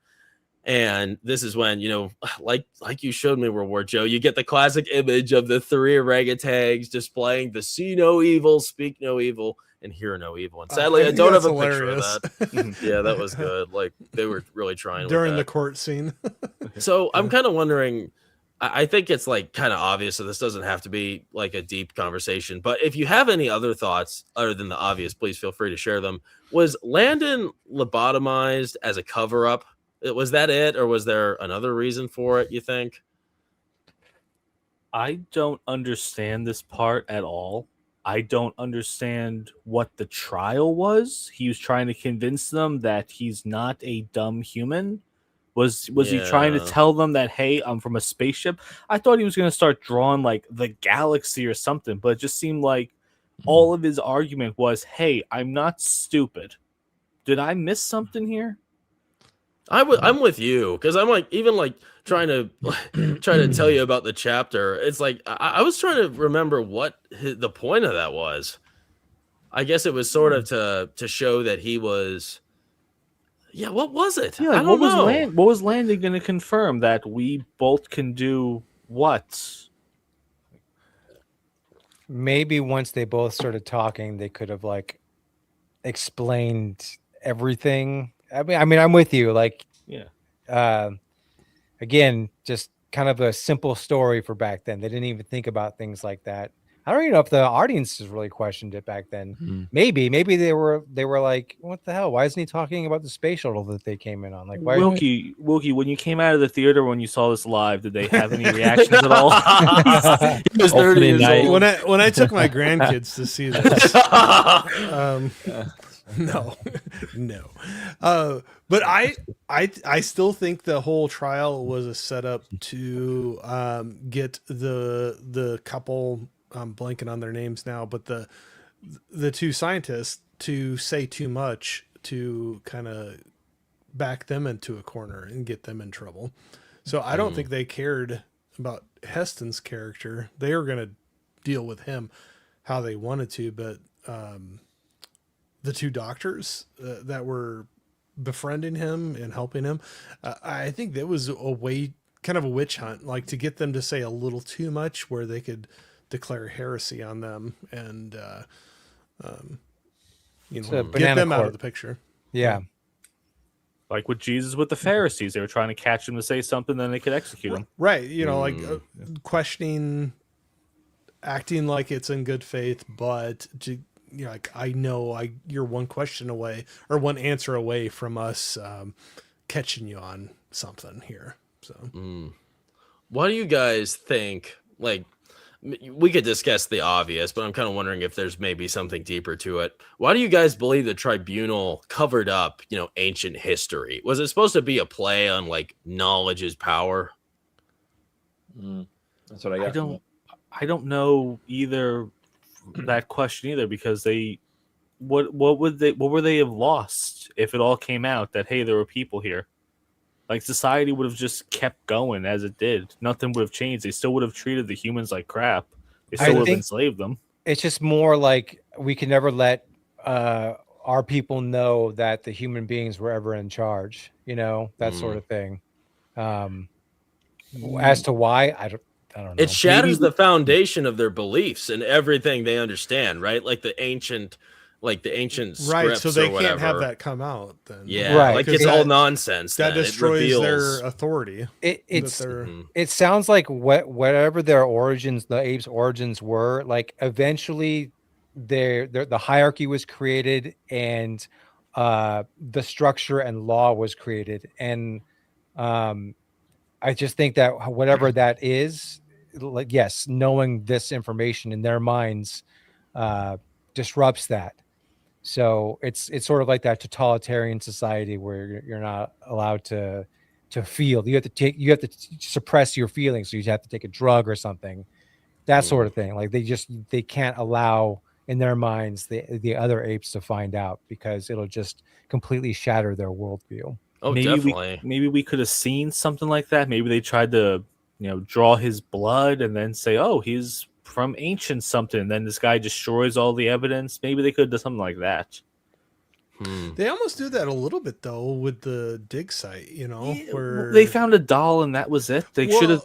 We should have seen something, I think. But I think it kind of goes to he knew, and he was covering it up. Oh, yeah. Thing. Like, it's kind of like with the paper airplane, or like the flight thing. Like, I think there's things He that knows all these things. Deeply knew, but they felt in their little society of like the hierarchy that they needed to suppress these things because we're keeping peace and order. And I think this would if this was fully realized that that humans were in charge, and that a lot of their sacred, that their religion and their principles that they live by, if that was somehow contested, that would lead to a rise in creative thought and independence, right? And that's something I think is kind of clearly shown that is missing in this civilization of apes, right? Like people don't really think on their own account, except for these main chimpanzees we follow. But that's where some people can say that's order and peace, and we keep society moving because of that. And we were talking about like the different, like we got our leader and aristocrats, we have our scientists, we have our military, we have and you're in your class, so you do your job, don't ask questions, and it keeps peace and the cogs keep turning, kind of a thing. Yeah. Another question I have is, so Dr. Zira and Cornelius, they were respected, well, I guess kind of, I don't know about respect, they weren't really respected scientists, but they had decent roles here, and they mention later on that they like the culture of where they're from. They don't join Charlton Heston on his expedition to explore the world, as enrapturing and interesting as that would be. They choose to reject that because they want to be with their people and embrace their culture. So it's kind of strange that they even kind of went out of their way to help him, because that puts their dream and their livelihood in danger, right? So why do you guys think that they were willing to sacrifice their own safety to defend Taylor? The pursuit of the truth. That's the problem, is that they knew what was going on. They knew the corruption. They knew Taylor's story. They knew that he was certainly different, and they knew at that moment they have to do something about it. Yeah. All right. That means more to them than their personal safety. Yeah. Finding out the truth and digging down to the bottom of it. So They're the idealists. They're the Hollywood people once again. It's kind of funny that like when he's running around and like in public doing when he was like trying to escape and he speaks, you'd think that would definitely shake a lot of people, because I mean there was tons of those of the apes standing around. I mean, they saw that, and there wasn't really any suggestion that people were kind of questioning it, because he should have been causing a stir. So it's interesting that we only really have an example of this family that seems to care. But even some of the higher ups, like earlier on, they were like, "Oh, this is a trick. You've taught him to mimic you, and he's not really thinking. He doesn't have free thought. He doesn't have a soul. He's just mimicking what you're saying," kind of a thing. And whether the other people thought that or not, I don't know. But the earlier on, I remember them saying that. They're like, "Oh, that's a very neat like parlor trick kind of a thing. You've taught him to copy what you're doing." Okay. Huh. All right. Interesting. Great. Let's see what the chat has to say real quick, and then we'll move on to the next chapter. Let's see. Yeah, I don't know what everybody's talking about here. Let's see. Oh, yes. Cornelius, I think Dr. Zayas is a really interesting character. I'm excited to get to his story. We're going to be getting into that deeper in this next chapter.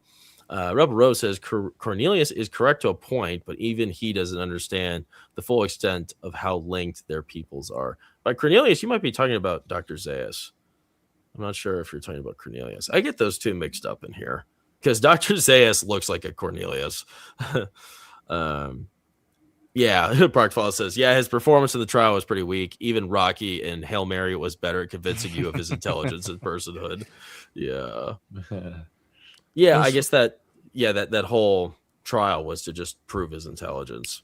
And I mean, he was speaking. I mean, that's pretty intelligent. He was able to speak and like respond to, claims you had against him. Honestly, I think it was to trap these two right here that you got on the picture right now.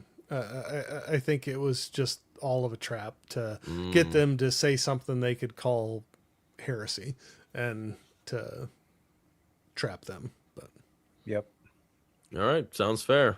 Great. Let's move on over to chapter 5. Chapter 5 of 6. So we're getting close to the end here. So with help from Dr. Zira, Cornelius, and Lucius, who is, I believe it's their nephew I think it's their nephew, Zira and Cornelius's nephew, who's like a young chimpanzee, and he's kind of annoying.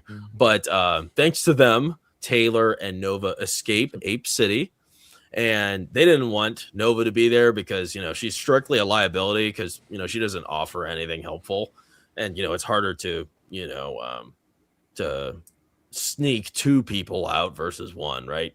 But they successfully escape Ape City and they reach Cornelius's dig site in the Forbidden Zone, and everything's totally safe, nothing's wrong. And this is a pretty interesting space, the dig zone. It's this like cave where Cornelius found some ancient artifacts, which are definitely ancient. They're like 2,000 years old. Pretty special that this doll was intact all this time later. And Dr. Zaius, he's been following them, or he finds them there in the Forbidden Zone. He had the instinct that they would be over there, and he kind of becomes part of the story, and he joins them. He enters this dig site, and the case for human superiority 2,000 years ago is very clearly shown here, because the doll, it's not just some simple doll. It's it's well made, and it has a voice box with it where it's sort of murmuring and talking, and that obviously suggests that people could talk, which is a funny way to show that, because you have a gurgling baby as the example for that, right? But he sees this as kind of a damaging discovery, right? And he has an interesting dialogue with these characters in this point, and he eventually becomes the hostage here. And he just kind of threw himself in there to be a hostage. I mean, he was very susceptible for being taken advantage of here, and that's what Taylor does, and he gets a lot of things he wants by capturing Dr. Zaius. And we get a strange glimpse into his character and what he believes in, and why he chooses to be the man he is, the ape he is. And it's pretty interesting. So I'm excited to talk about it. And he talks about the sacred scrolls and how there is a little truth to those scrolls. There's all of this ridiculousness, but there is a meaning that makes sense that we'll get into. So I'm kind of wondering, like, what you guys think of this. And this could be another case of, it's obvious, but I want to hear if you guys have any deeper thoughts about it. Why do you guys believe that the Forbidden Zone was deemed forbidden in ancient texts? Do you think that it was a shield that the ape civilization, or do you think it was a shield that an ape in the past created to keep apes from discovering a much larger world than their own? Yes, I believe that. I feel like they fear that there are other humans, other life way out there beyond the ancient or the forbidden land. And if they go too far, they'll lose their power and their empire that they built. But I believe. Yeah. I agree. I just wish we would have seen more of it. I would have liked to see them trying to cover up this stuff more than just, hey, we're going to just put a muzzle on this guy. I would have liked to see some kind of text that they had behind lock and key. Maybe like the movie The Village, where they all took an oath that, okay, we're never going to talk about this ever, but we're going to secretly know this is We're the elders of it. We hold the secrets of everything. It just would have been a little bit better to see a lot of this stuff kind of play out. Yeah, I think it all just goes back to kind of what we've been saying about, they've established their order and their hierarchy, and however they did that, they just saw that ancient stuff as like what's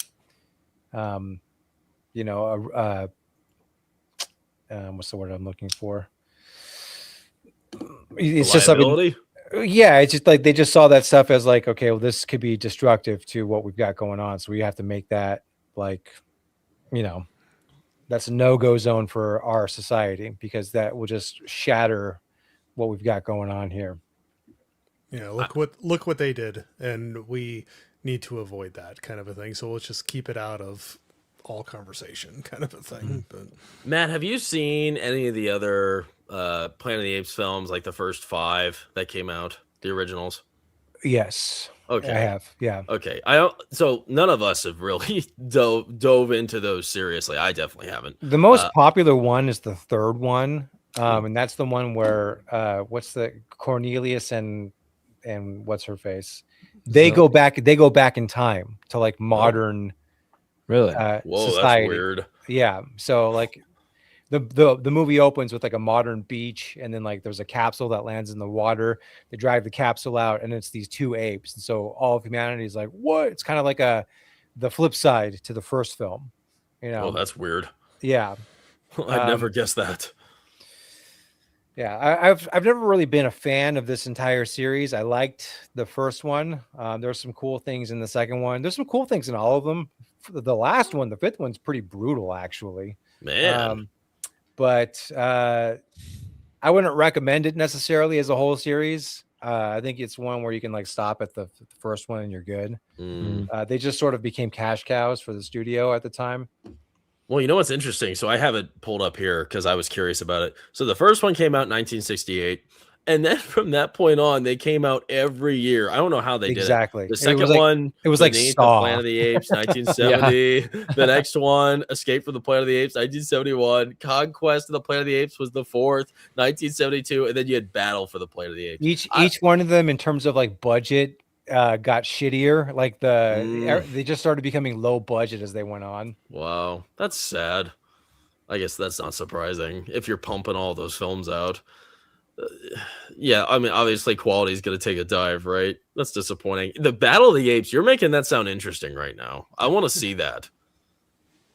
I want to see some action. Oh yeah, they get the last one, and it's really, really heavy on the social commentary on the last one. Oh, wow. I don't really remember that much about the 4th one. That's like which one is the 4th one? What's that one called? I don't remember. I have it here. Let me pull it up. Which one was Beneath the Planet of the Apes? That's the second one. Conquest of the Planet of the Apes is the 4th. Okay. Escape is the 3rd. Death of the Planet of Apes. That's the final one. Is that one? No, it's not. That'd actually be kind of. But a it cool should have name. been. Yeah, definitely. That'd be interesting. Yeah, that's where we're gonna pick up the story. No thanks. Well, you can answer this for us, Matt. I don't think any of us would know. Is Ape City the only space in the world where apes are thriving above humans? Do all these other movies take us to different areas, or is it the same setting? No, they do take you to different areas, but not necessarily ape areas. Okay. So, like the second one, they go like into like beneath the earth. And there's like a civilization of like evolved humans that live there. Oh, that's if I remember weird. Correctly. Yeah. That's super weird. It's a bizarre sequel. There's just a bunch of weird shit. Then, like I said, the third one, they decided to go to an entirely different route and have the apes go back in time. But no, they don't. It never gets like grandiose where you see like the sweeping, like other, like when you watch Avatar, you got the water people and the fire people. It's not like that. Okay, that's good. We don't need to talk about Avatar in the stream. I try to keep that out of my mouth. Try not to erode my teeth with Avatar. The legs. I wish stop making them, please. Just stop. Stop! I can't Number do one it. movie You of the hate, you year. hate everything, Brawler. Jeez. Well, you know what? It's nice There hearing you you go. say Matt's giving positive it back. things, Matt. It's nice hearing you say positive things for once. I don't think we've been on a stream where you've been like happy with the title we're talking about. So this is good. This is a good day for us. It's nice to see this side of you. You're not evil. That's great. So I'm kind of wondering. I don't think you are, also, but like Dr. Zayas, he's very interesting, right? And I think like during this like final encounter with his character where he's held hostage, you kind of wonder if he's like a villain, if he has like villain motives for keeping human history under wraps. What do you think his motives are for shielding the Ape City from learning about the past? I think they tried what they could in terms of like making him a complex villain, a relatable villain, because especially once it wraps up, you kind of think back on the film and think back on the actions of him, perhaps. But at the end of the day, I still just think it's like he knows the secrets, but he also knows in his mind what he's got to do to keep society running, and he's going to protect that secret at all costs. Yeah, pretty much. fair. But I just didn't really understand why and what damning evidence could there have been, because if everything came out, it's still going to keep running the same way it is. Mm-hmm. Yeah. All right. Well, fair enough. I think it's interesting. They give you reasons to like him, and it's so funny because I thought at first he was going to be like the most evil character in the entire film, right? Because, he's sort of,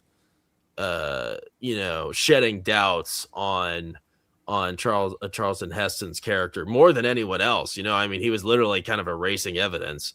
And then you have him here towards the end, and he's sort of like he's not on. I mean, he's kind of on his side a little bit. He just doesn't want, the apes to know about it. It's a strange situation to figure out what exactly his deal is.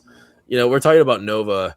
We don't have to get into this very long, but I'm kind of wondering what you guys think her role in this movie is, and what kind of value she. You had to have a hot chick, dude. You had to have every movie. The hero had to have a hot chick. That's all it is. That's it. It's the James Bond effect. That's it.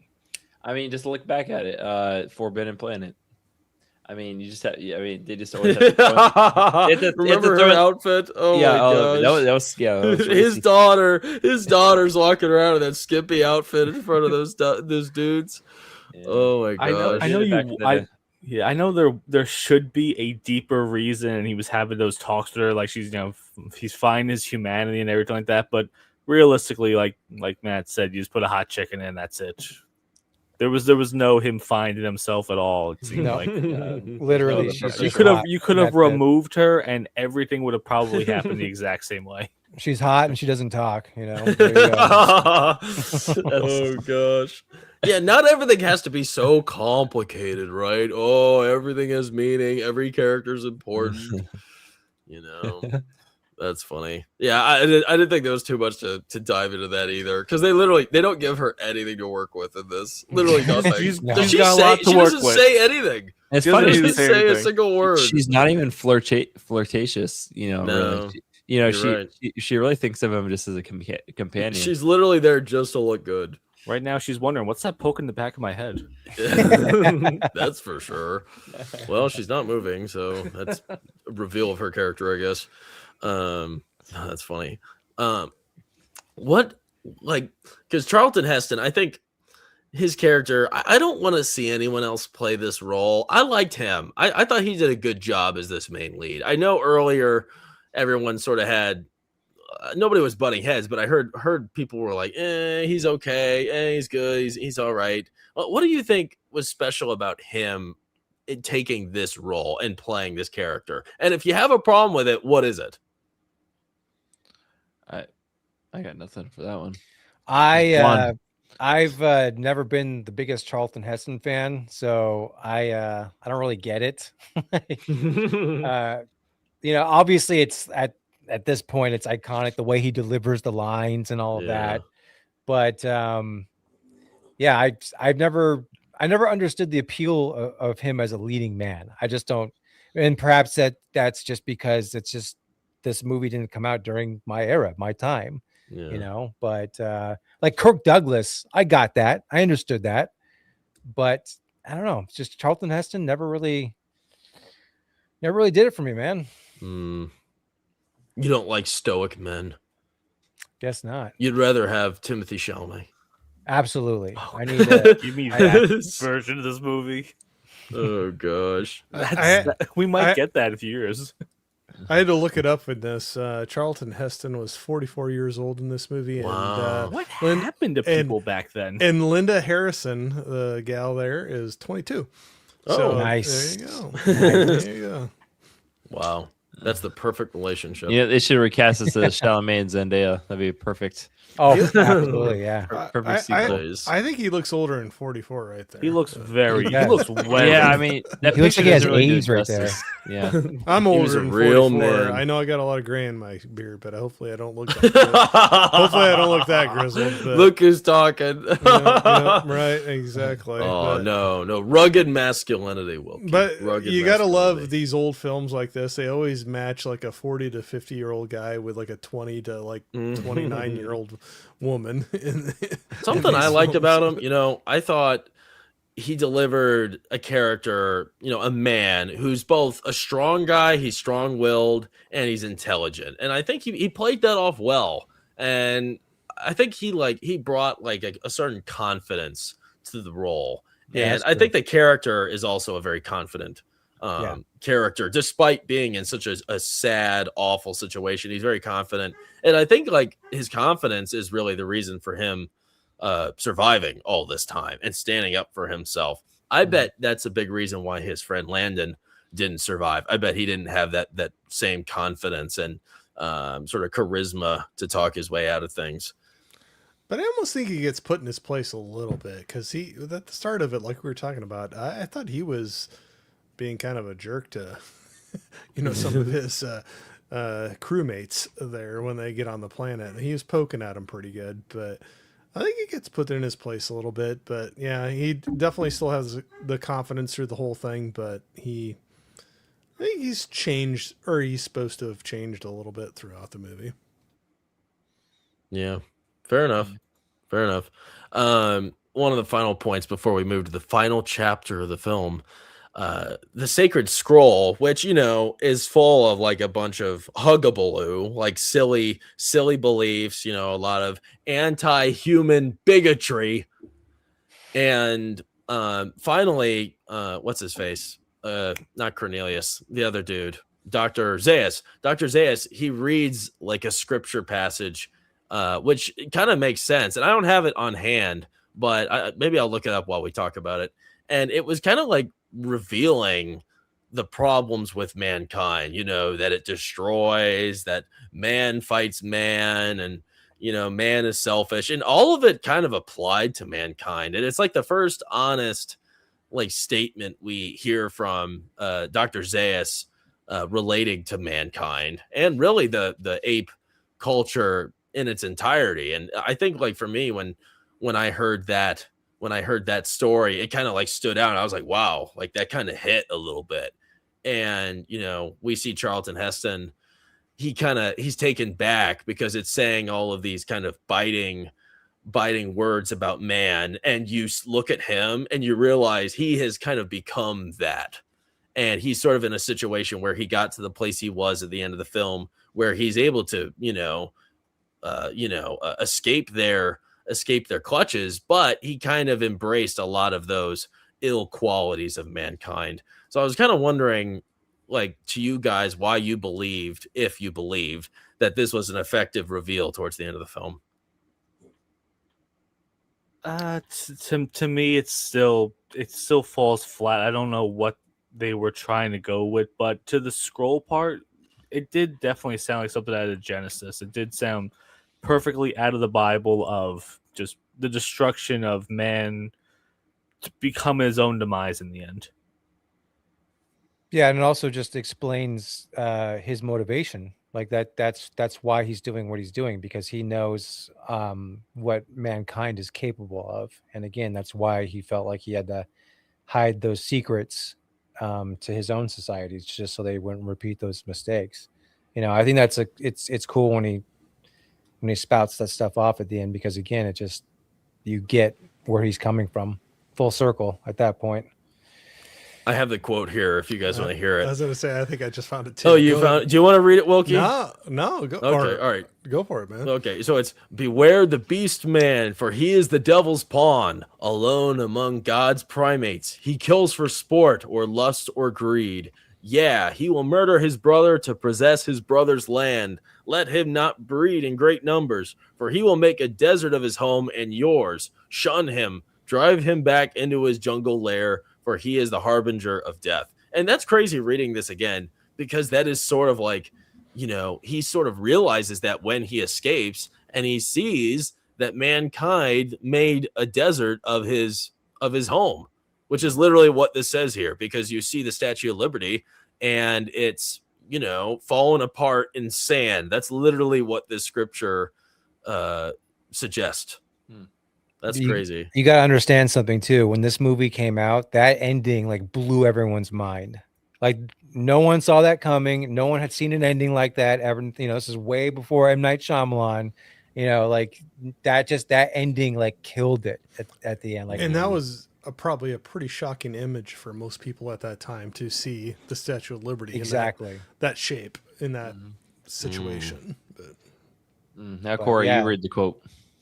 I just shut it. Sorry. That's great. Read it at the same time, both of you. Oh, that's a good idea. That's a good idea. I'd be down. Nice. I got to bring it back up again because I don't have it. Wait, Next so time. why did you think this was an effective reveal? Did anybody answer that?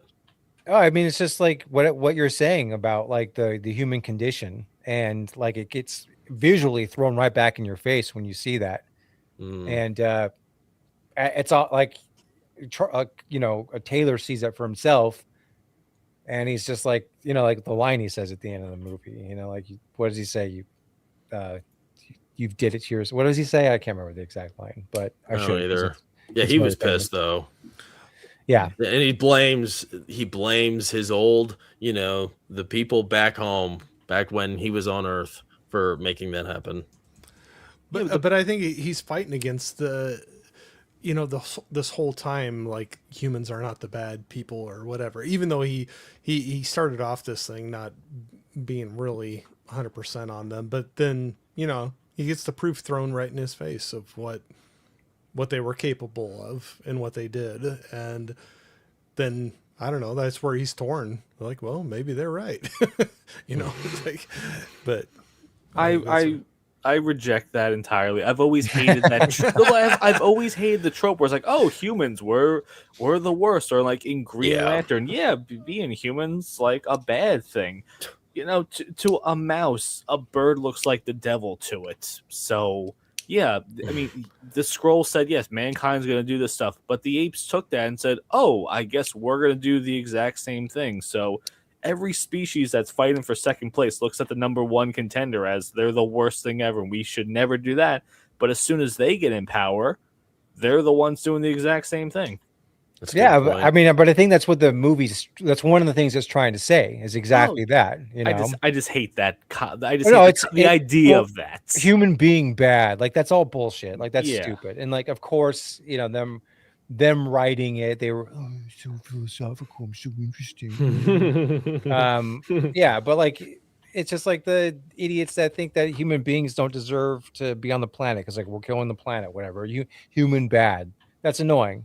You know, but again, this came out at a time where those thematic ideas were relatively new in cinema, and you don't really see that stuff that much. So this was very thought-provoking at the end, and it also makes you think about Dr. What's his face's Zayas's motivations throughout the whole film.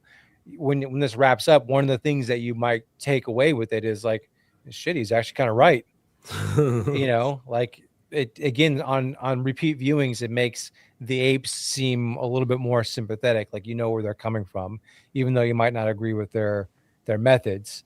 And yeah, but I'm with you though. Like the whole human bad, that's dumb. Like that's dumb. That's a retarded trope.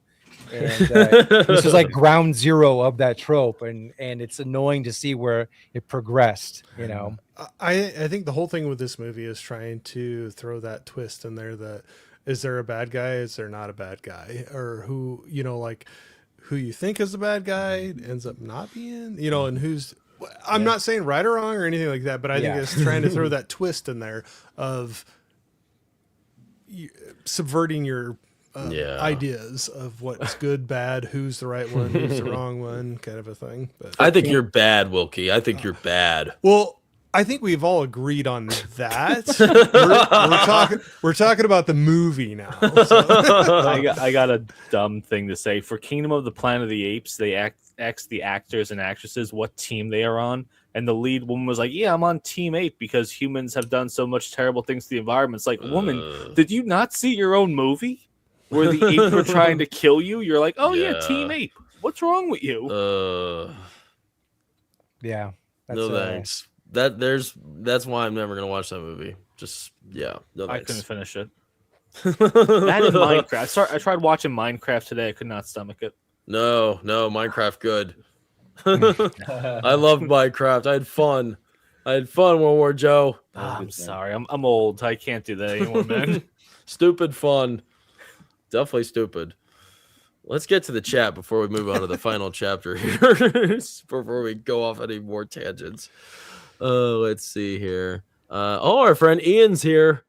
Let's see. What do we want to say here, Ian? Good to see you, Ian. I remember seeing the scene of Heston's kiss with the doctor, and Duncan checks in.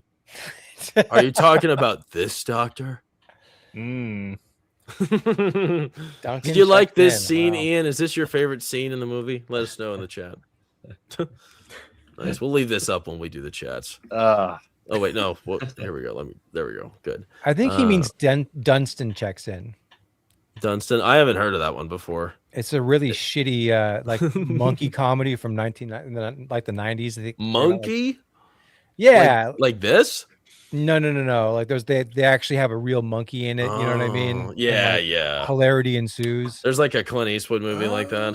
Oh, there's two of them. Those are good movies. Okay, that's a good one with Clint Eastwood. Oh yeah, but there's two. Like it's Any Which Way You Can But Lose, and I can never. Any Which Way But Loose and Any Which Way You Can. I always confuse them, and I don't remember. Did which you is the cry title. watching It's that one? Right Turn Clyde, and he like would punch the guy. What was the title? Anywhere Loose But Close?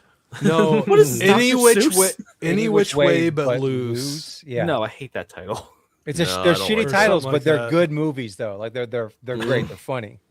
You should check those out. Clyde the All Monkey. right. Cool. Let's see. They show the ending of this film in the Offer series with Miles Teller. That's weird. Huh.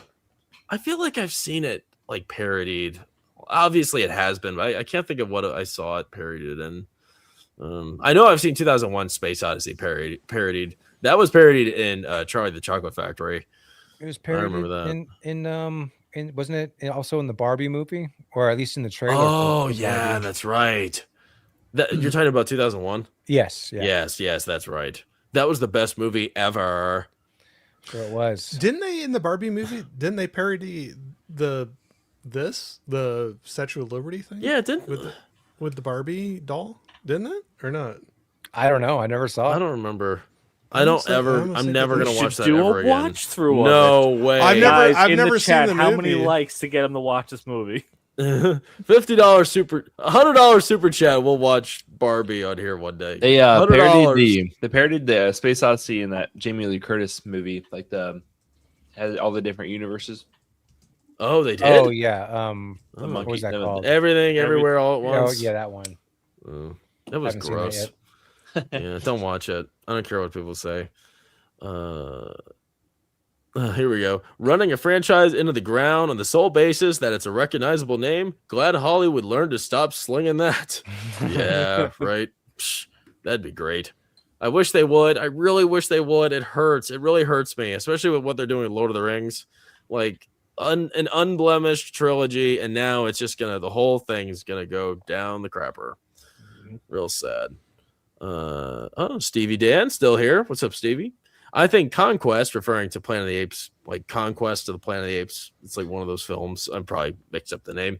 That's He says, I think Conquest was the one where dogs and cats became extinct from a plague or something. So humans trained apes to do chores. Wow, that's weird. I don't That would remember be that. awesome for me. My wife said I can't get a monkey or a Tesla robot. Ew, so, you know. you have to change their diapers. I changed my son's diapers. Well, this is a monkey. I would still love him. You as don't if he need was the my added own. bonus of a chimpanzee. Oh, that's funny. Let's see.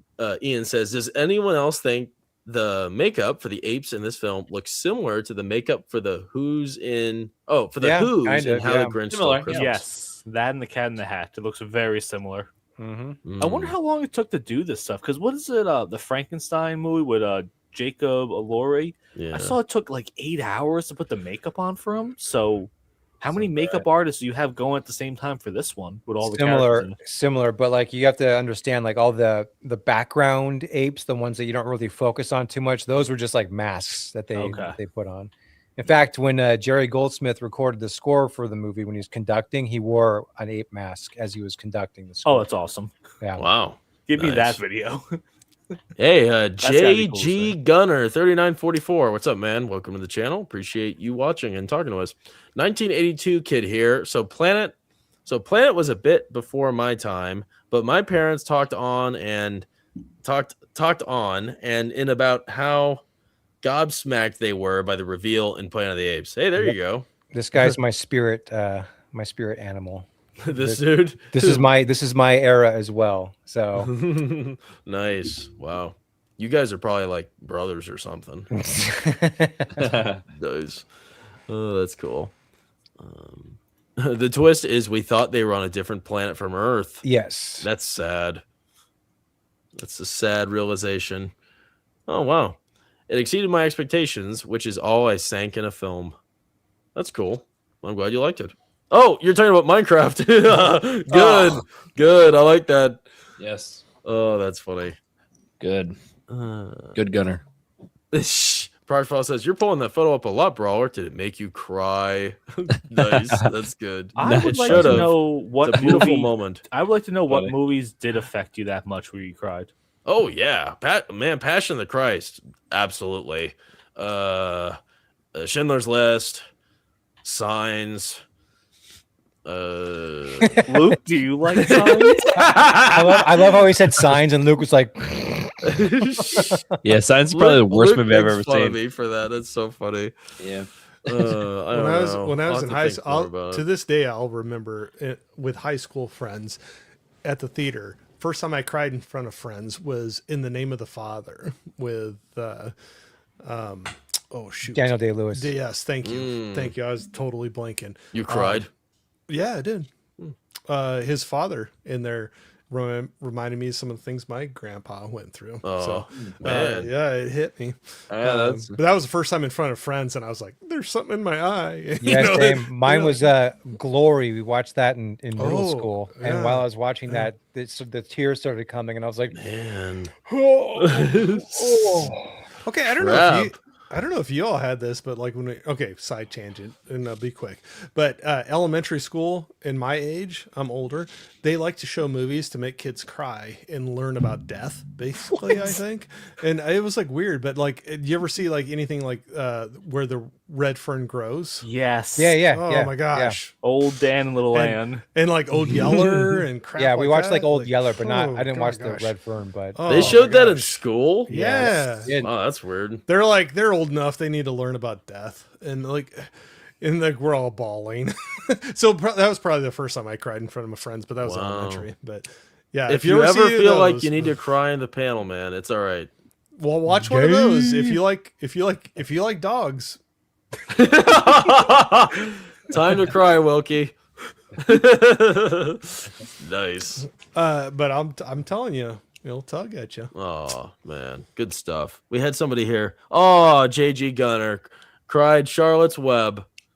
That's a nice answer. Yeah, that'll do it. Red Fern was a great book. Proctfile says. Gosh, yeah. This is the scene with the youngest daughter and the Patriot Yeah. always. Makes Oh me cry. man, that was. Oh, that's a one. good scene. Yeah. that movie's so schmaltzy. But yeah, that scene does do it though. with the the toy soldiers that always gets me too. And so yeah, it's a little campy, but it's fun. It's like but it works gets though. Ya. It does.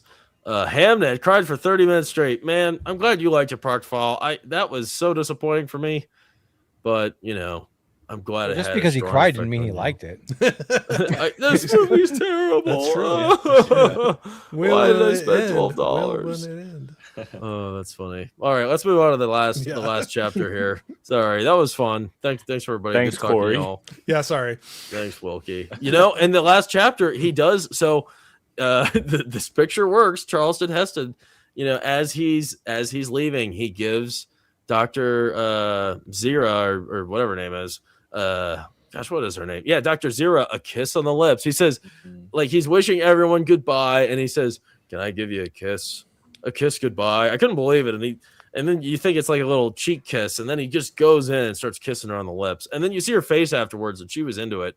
And like you guys mentioned, the fiance was not happy. Very strange moment. Also, he's there with his girlfriend too, and she's okay with this. She doesn't know any better, I guess. She doesn't know anything. Who cares? Yeah. She can't talk, so who cares? She can't get too mad at me. She can't talk. So Taylor and Nova, they ride along the shoreline into the sunset, hunky dory. Everybody's happy, and Dr. Zayas he announces that he's going to blow up the dig site, and these two are pretty upset about that, and we don't know any further unless I guess you watch another movie. But that's when Taylor, on his ride, he notices a familiar landmark, the Statue of Liberty in ruins, and he delivers a pretty sad final dialogue, self-destructing curse against mankind to end the film. Pretty sad finish. It's almost scary. How do you guys think New York City ended up like this? Do you think it was like nuclear war or something like Probably, that? yeah. Climate change, I don't know. Made 2,000 years later. I mean, that's a long Climate change. Yeah, you had Long like time. was the Cuban Missile Crisis, that was after this movie came out, but that stuff was still kind of brewing, nuclear war and all that. So yeah, definitely, I think it's an allegory to nuclear war for sure. But the big twist though is so one of the commenters said that the whole time you're watching it, it's the planet of the apes. You think that they're just like on a different planet, but it ends up being Earth. So I mean, Luke and Brawler, did you guys know what the ending was before going into this? No, I knew about the statue. I did not. Yeah. That was crazy. That was well, you know what? The prequels, I mean, they ruin it obviously because I guess they're true. on Earth. I guess that's true. Yeah, it was very unsettling for me. I'm sure for everyone else too. Just trying to think how that used to be New York City. Like there used to be a whole city right there. Yeah. And now it's just, 2,000 years, man. Now it's it hard to looks even like- imagine what looks like the changes. Grand then. Canyon now. I mean, that's just crazy.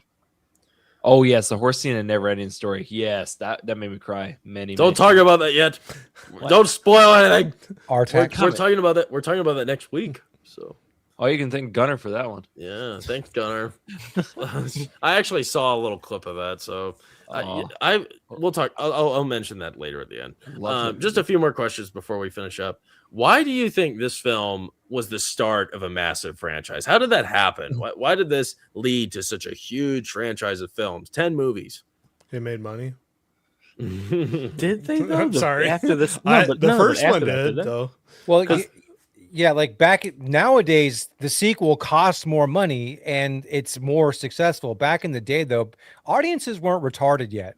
Audiences were like, "I'm not going to a sequel. Pfft, well, that's dumb. I know what they're doing. They just want to make more money." That was the general consensus of sequels back then. But yeah, for whatever reason, this one was just they saw it as this is Fox, right? Yeah. Fox saw it as it was like their annual cash cow for whatever reason, but the budgets got smaller and it shows like by the end of the fifth film. Yeah. Like it's there's some good subject matter in the last film, but the effects and the makeup, they're just like full on masks. Like at the end of cause like they just ran, they were low budget at that point. But I got to see what that looks like. I'm more interested in like, how it has legs today. Because Planet of the Apes, that just sounds to me that's like a very 60s concept. But for what they keep making the movies, I guess. And to me, it's just like anytime they make one, I'm like, I'm just surprised that people give a shit. Yeah. The newer trilogy did okay, didn't it? I mean, overall. I think Yeah, so. yeah, I they mean, made some money, yeah. if anything, it was critically acclaimed. Yeah, I was going to say, Yeah. I enjoyed them. I thought they did pretty well, but that's kind of crazy where it got kind of, I guess, a second life or a second breath, whatever you want to say. But they took a little different twist and, like you said, pumped some money into it and got some special effects, a little more action. And... Yeah. Real quick, I want to point something out. Our friend Sly Jester, he was here earlier. He said, join late, got to dip early, but enjoyed every minute as always. Thanks, Sly Jester. He says, like, share, and subscribe, or, Florida man beats your ass. So listen to Sly Jester, everybody. Be great if you gave us a thumbs up and subscribe to Box Office Brawler and subscribe to all these great channels here. All their links are in the description below. Hard Cut and Wilkie and World War Joe. Give them a sub. And Luke. So, yeah. Just so y'all know. Give me to 100. Get to 100. I think you're at 100. like 21 likes right now. So Hey, there you go. Nice, great. That's pretty people good. people like what they're hearing. I guess Do it, they're not spitting on us yet. Yet. Hasn't yet. Yeah, we're not done yet here. If you guys had the opportunity to change something about the movie, what would you change? Nothing. Nothing. Really? Wow. Nothing? It's a classic. You don't want to change history. No, It's I'm great. changing. Classic. I'm changing a lot of it. I'm going a lot deeper with the big reveal. There's a lot more corrupt politician stuff going on. There's maybe a guerrilla main lead of it that's fighting with the higher ups and stuff like that. I think it could have benefited from another half hour. Maybe keep one of the other crewmates alive for a little bit longer, and maybe just explore more of it.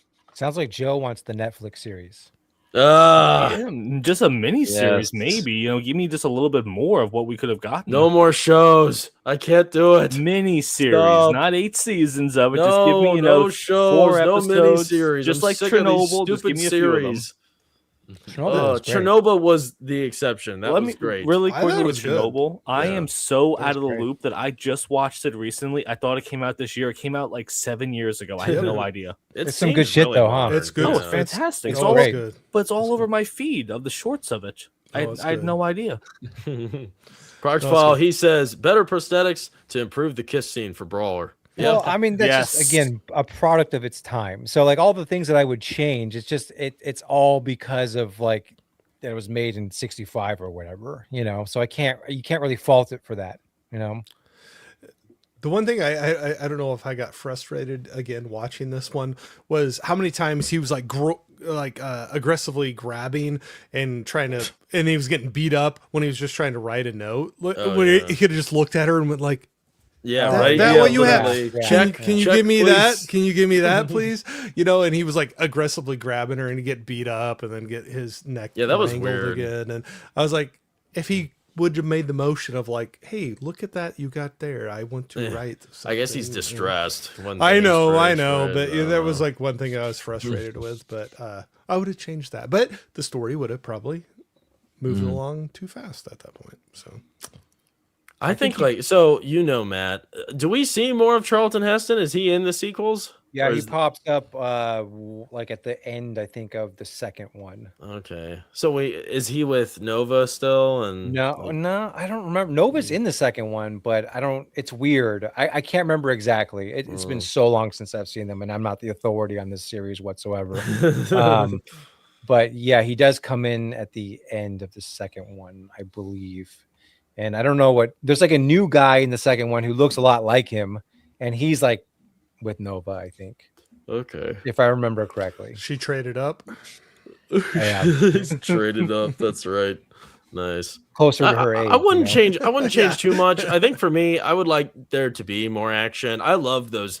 I love the escape scenes. The two of those. I think if we had just some more thrill into this mix, it would definitely make for a lighter watch. I thought it was a little too philosophical, and everybody just. I think we just watched so many deep conversations. It was a little exhausting for me. hence why I am exhausted. It But- borderlines on the pretentious, you mean? Yeah, maybe a little bit. Where it just took itself so seriously that it was just a little too deep. So maybe if they just went a little lighter on that. But other than that, I think it's definitely a recommend here. I enjoyed it. I'd like to see more. I'd like to see another one. So maybe eventually we'll watch the next one. Probably not like have a stream for it unless people really want to see it, but I'm down to see it. You guys recommend the original Planet of the Apes? I do. Oh, for sure. Absolutely. For Good. sure. Cool. It's not going to be for everyone because I think that that a lot of people might think that it's old, but yeah, of course, it's a classic. So Yeah, you classic gotta see it. sci-fi film. It's old. It's old, but it spawned so many great things from it. Agree. Yeah. And it gave us this. Mm. And you know what? We'll part on that note, everybody. If you haven't yet already, check out everybody in the description below. Our friends, Wilkie's Movies and Music, Hard Cut, Matt. Bobby's not here. We got Matt, who's great. It was great having you on, Matt. Thanks for joining. Thank you. It was a Sorry lot I of was fun. late. Sorry I was late, No, everyone. all good, all good. I'm glad you showed up. So, and then World War Joe, our good old friend World War Joe, joining us again, and Luke, as always, pleasure having you all on again. Be sure to check out their channels in the description below. Give them a sub if you liked what we had to say today, talking about this movie, and you want to see more. I'd appreciate it if you gave me a sub too. Box Office Brawler, greatly appreciate it. Give us a thumbs up. And catch us next Tuesday, 9 p.m. Eastern Time. We're going to talk about Never-Ending Story as JG Gutter spoiled in the chat. Yeah. But I'm excited. You know what? I keep seeing, for whatever reason, my Roku shows me Never-Ending Story every day. It pops up every good. single day. So we're going to talk about it, and it's going to be great. So I'm looking forward to it. I hope we see you all there next week. Never forget, give him the Duke and give him the dog. We'll see you next Tuesday. Peace. Yeah.